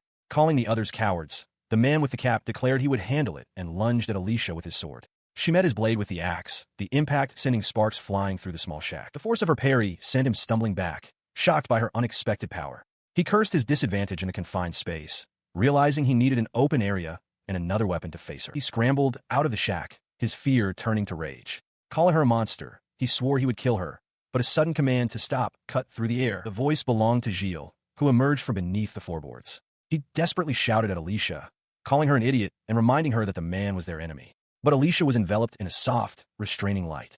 She realized with alarm that she'd been restrained by magic and cried out to Gilles, questioning his terrible action. Gilles, however, was not addressing her. He had the rescuer pinned to the ground, a knife to his throat. The man laughed, daring the boy to kill him. Alicia pleaded with Gilles to release him, insisting she had seen this man attack their captors. Her words fell on deaf ears as Gilles screamed for her to stop once more. In a horrifying turn, Alicia raised a knife high above her head, her expression twisted in a mask of grim determination, poised to strike the boy. Without hesitation, she brought the blade down, sinking it deep into Gilles' shoulder. But before she could press the attack, another hand intervened, grabbing her wrist with unyielding force. A swirl of magic dissipated around them as Prince Duke appeared, his expression stern. Gilles stared up, stunned by the sudden arrival of royalty. In a flash of light, Prince Duke materializes, his sudden arrival a product of teleportation magic. Alicia cries out his name in surprise as the kidnapper reels back, caught completely off guard. On the ground, young Gilles stares in wide-eyed shock at the abrupt turn of events. He turns to Alicia, apologizing for his tardiness and assuring her he is fine. With authority, he commands the guards who have arrived with him to capture all three assailants, warning them not to let a single one escape. The guards acknowledge his order, swiftly subduing one of the kidnappers. Nearby, Henry kneels beside Gilles, gently reassuring the boy that he is safe and promising to tend to his wounds. Alicia, her arm scraped and her expression fraught with worry, insists to Duke that she is unharmed, but her voice trembles as she adds that Gilles was nearly killed in the attack. Just then, Albert, Alan, and Henry arrive, their faces etched with concern. Albert's eyes find Liz Cather, and he rushes toward her, calling out her name and asking if she is all right. A wave of relief washes over him as he sees she is conscious, though clearly shaken. He kneels beside her, observing the bruises forming on her skin and demanding to know who is responsible. Alan reports that the security guards have already apprehended the thugs. Henry, however, focuses his anger on the attack on his own sister, his fists tightening as he seethes at the audacity of anyone who would dare harm Alicia. His attention then shifts to Alicia. Calling her name, Albert moves to her side, offering to use his dark magic to heal her injuries. But before he can act, Liz Cather's voice cuts through the air with a shocking accusation. Alicia was trying to kill someone. The words strike Albert with the force of a physical blow, and he turns to Liz, his face a mask of confusion. She elaborates, her voice filled with feigned horror, claiming she witnessed Alicia about to strike an unarmed man with an axe and only intervened at the last second. Her tale is immediately contradicted by Gilles, who cries out that Liz is lying. He insists that the men attacked first and that Alicia was only protecting him from them. Albert, however, seems to disregard the boy's words, instead chiding Alicia. He argues that even if she was provoked, resorting to violence was unnecessary when she could have talked her way out of the situation. The criticism stings, bringing forth a memory of her brother teaching her that a sword is meant for protection, a principle she believed she was upholding. Her gaze sharpens as she confronts him directly, posing a chilling hypothetical. If their family were on the verge of being murdered, would he truly not draw his own sword to defend them? The question hangs in the air, leaving Albert momentarily stunned and without an answer. She dismisses the lecture as mere wishful thinking, stating plainly that she was on the verge of death. Liz Cather presses on, admonishing her for losing her knightly pride and questioning why she doesn't understand that violence only breeds more hatred. Albert stands by, his expression unreadable. Her head tilted, Liz then asks a pointed question, meant to undermine Alicia's fear. But, you're not dead, right? The question hangs in the air, a stark contrast to the memory of Prince Duke kneeling beside her on the ground, his face a mask of confusion as he took in the scene of a rescue. Returning to the present, Liz offers a soft apology, asking if she made Alicia anxious. The sentiment baffles Alicia, who internally questions what Liz is even saying and whether the game's heroine was always like this. She continues her performance, suggesting that if Alicia had only believed in her and waited, she would have come to the rescue. Liz laments that their bond of trust must not be strong enough, blaming her own supposed inadequacy. Alicia cuts through the charade with a cold, simple truth. It was Duke who saved her, not Liz. She clarifies that she did believe, just not in her. Her words bring back the memory of Duke's own account. He had told them all how heartbroken he was to hear the kidnapping and how he worried while they searched frantically, but that ultimately, he trusted his people to find her. Liz, however, twists this memory to her own narrative. She beams, declaring that the bond she has with everyone is what gives her strength, and that Duke will always live up to her trust, so everything is fine. Her self-assured declaration is shattered by a sudden wave of intense cold. Shards of ice erupt around Prince Duke as he steps forward, his expression grim. The others cry out in shock at the sudden display of power. His icy glare fixes upon Liz Cather. He states coldly that he didn't act for her sake, and warns her not to get cocky. His outburst leaves Liz Cather partially encased in ice, her own magic in disarray. As Albert holds back his younger brother, Alan shouts in Alicia's defense, insisting that if she hadn't fought, the kidnapped child would have been killed. His words are immediately challenged by Gale, who asks if he is suggesting it was wrong for Alicia to protect the child. Flustered, Alan retorts that this is a misunderstanding, questioning whether Alicia was simply supposed to wait for help she didn't even know was coming. As the argument escalates, the ice around Liz shatters. Duke's fury is unabated as he roars at her, demanding to know how someone like her could dare call herself a saint. Terrified, she can only plead for him to stop. The confrontation is broken by Finn, who steps between them with his hands raised, declaring that it's enough. He redirects their attention, suggesting that their first priority should be to tend to Alicia's injuries. He approaches Alicia, noting that a lady cannot be kept in dirty clothes. As he offers his assistance, she touches her mouth, feeling the sting of a cut and realizing with a start that she lost a tooth when she was struck. She quietly thanks him. The realization of her injury strikes Duke. He looks over, a shocked expression on his face as he understands that the lost tooth was why she had been having trouble speaking. Seeing the injury, Liz Cather rushes forward, offering to patch Alicia up immediately. However, Duke steps in her path, coldly informing her that there is no need, as he has already made arrangements for Alicia's treatment. She turns to him, trying to explain herself. Liz asks if he is still angry, insisting that he has misunderstood her. She claims she never wished for the kidnappers to die and only wanted a peaceful resolution. Her explanation is met by Alicia's steady gaze. Alicia states that while she doesn't believe Liz wanted anyone to die, she doesn't trust her at all, questioning why Liz cannot seem to communicate with the actual person in front of her. She continues, her voice firm, telling Liz that all she sees are her own ideals. Before a real, battered person, she says all this talk of believing and waiting are just empty words that offer no help at all. The other young lords listen in silence. She stands her ground, explaining that while she doesn't believe in justice through violence, she also recognizes the reality that she must be able to protect herself. If faced with the same situation, she declares she would not hesitate to draw her sword again. Gale steps in, telling Liz Cather to stop, asserting that she doesn't understand what is truly important. The other boys offer their support to Liz. Eric remarks that her sincerity eventually won everyone over, and Duke adds that with persistence, Alicia will surely come to understand. Gale, however, recalls that even the students who bullied Liz didn't have an immediate change of heart. Hearing their words, Liz Cather is visibly moved by their collective encouragement. Without warning, Duke sweeps Alicia up into his arms. Announcing their departure, he asks if they have an agreement, leaving her startled by the sudden action. As he carries her away, Liz Cather calls out to them, Duke tells Alicia to calm down, explaining that a carriage is waiting, but she struggles, protesting that he shouldn't treat her like a child. Watching them depart, Liz Cather has a moment of realization. She was worried because Alicia seemed unable to make any friends. Gail explains to her that Duke has known Alicia since childhood and sees her as a sister, while Finn adds that despite his cool demeanor, Duke has a gentle side. She smiles softly at this revelation, feeling genuinely glad that Alicia has someone like Duke who cares for her. Meanwhile, Duke carries Gilles on his back.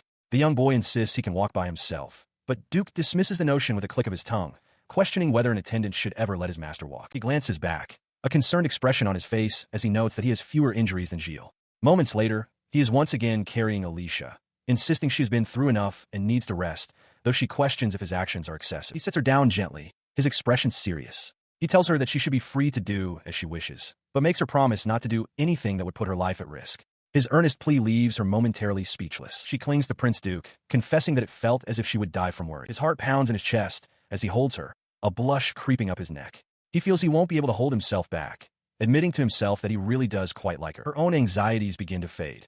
She finds his scent pleasant, and the combination of his body heat and clear voice is so comforting that she finally feels at ease. That feeling of ease carries over as Duke rests in a bed, his expression peaceful. Sometime later, the scene settles in the quiet room. She awakens with a gasp, her eyes wide with shock to find herself lying in bed next to a shirtless Prince Duke. She quickly sits up, utterly confused. She doesn't recognize the room at all and tries to regroup, attempting to understand what has happened. Her confusion is interrupted when Duke, now awake and reclining casually, holds up a piece of jewelry. He informs her that her necklace was stolen, and she immediately recognizes it as the one he gave her. He explains that he found it in the kidnapper's pocket and beckons her closer, offering to put on for her. Alicia hesitates, wondering if he will scold her for losing it, but internally steels herself, insisting she isn't afraid. He gently fastens the necklace around her neck. The proximity creates a palpable awkwardness between them. Alicia realizes he isn't scolding her, while Duke wonders if he should say something to break the tense silence. She is startled from her thoughts as Prince Duke leans closer, his voice a soft murmur. He calls her name, his eyes hazy as if in a dream, before snapping back to reality with a shocked realization. The sudden awareness sends him tumbling backward off the bed. Just then, Gilles rushes into the room, expressing immense relief that Alicia is finally awake. Still sitting on the bed, she explains that she was simply surprised to find herself in an unfamiliar place. The commotion draws Alan into the room, who explains they are in the royal palace, specifically the prince's chambers. He tells Alicia they were worried because she hadn't woken up, even though her wounds had healed. Gilles adds that Alicia was the one who was most exhausted. Alan then questions Duke, who is still on the floor, about his intentions. Duke denies touching her, but adds that he would have no objections if she consented, considering her a worthy match for his sister. Her attention, however, shifts to the object in her hand. She realizes it's her tooth, which must have fallen out. She recalls the belief that teeth are full of memories, which is why she felt it was important to pick it up. Upon hearing this, Gilles' expression hardens with determination. He asks if he can have the tooth. He acknowledges that reattaching it with magic would be difficult, but it doesn't matter. He doesn't want to forget the events of the day. He explains his frustration, admitting he felt powerless.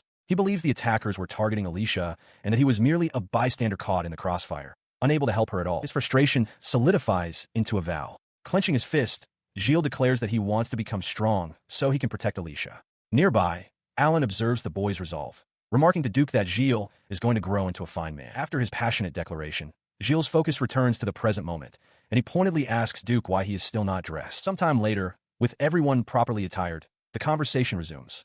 Alicia, now seated on a sofa, asks Gilles to confirm the identity of their attacker, Neil of the Johnson family. He confirms her suspicion.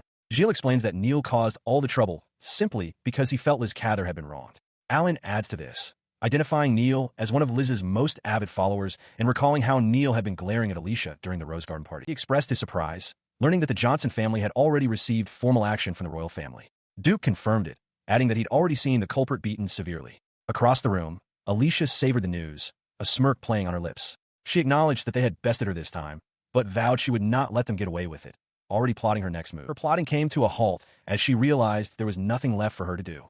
The culprit's actions, stealing a magic ceiling collar, leading outsiders onto academy grounds, and endangering a student's life, had escalated the matter beyond a simple dispute. He was now charged with a felony, leaving Alicia with a sense of anticlimax, despite being the victim. As she processed this, Duke voiced his suspicion that his father was involved. He clarified that it likely wasn't a direct order from the king, but rather that the entire incident was seen as a convenient situation to test and train the same. He explained further, recounting how reports of a student kidnapping reached the student council. Once the student was identified as Alicia, he began tracking the ringleader to extract information.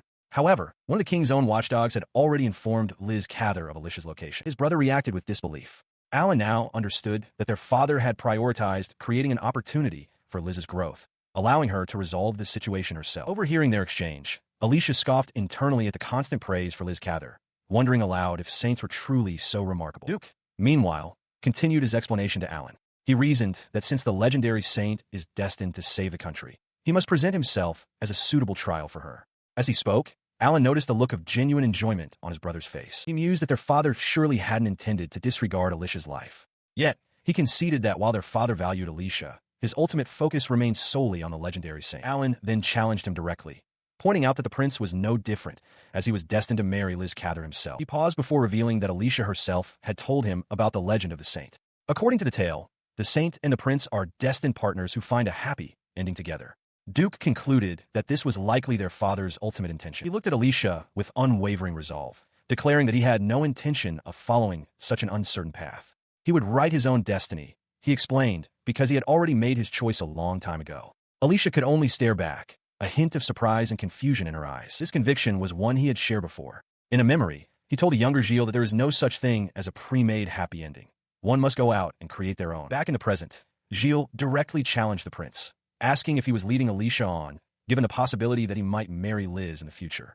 The boy explained he was merely being cautious. As Alicia reacted with a flustered cry of his name, Gilles bowed low, apologizing for his disrespect and asking if he had met Duke's expectations. The prince simply affirmed that he had. In response, Duke ruffled Gilles' hair, assuring him that his status as a commoner didn't matter.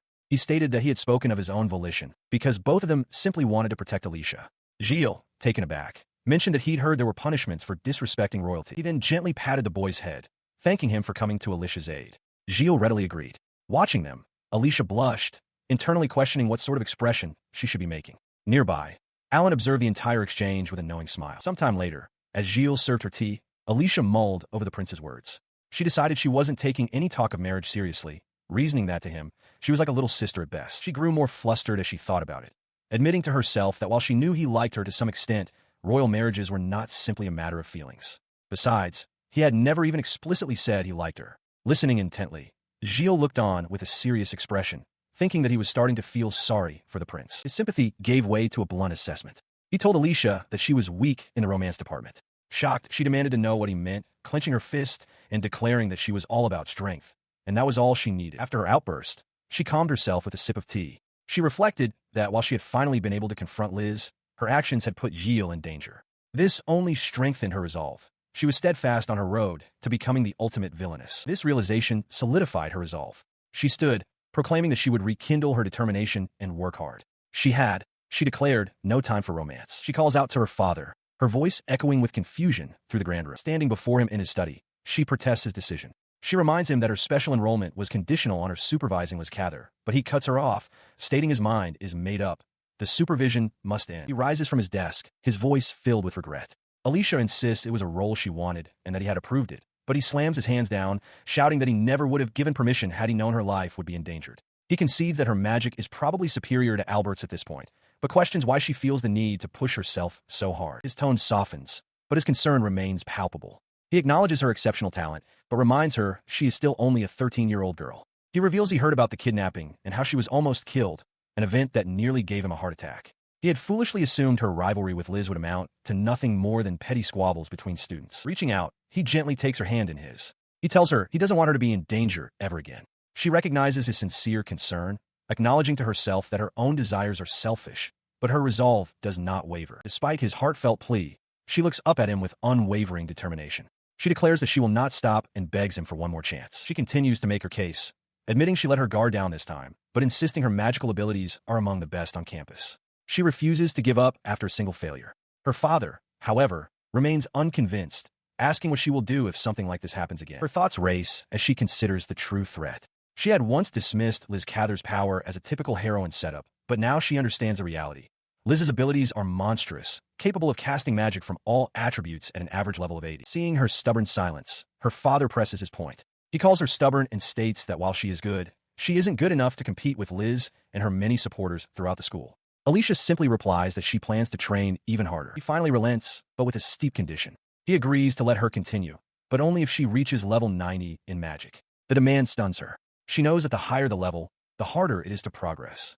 With Liz being 5 years her senior, she fears Liz will graduate before she can catch up. The goal seems completely unrealistic, a stark contradiction to his earlier plea for her not to push herself. She tells her father that she understands his condition. Internally, she recalls that in the game's story, the heroine eventually reaches level 100.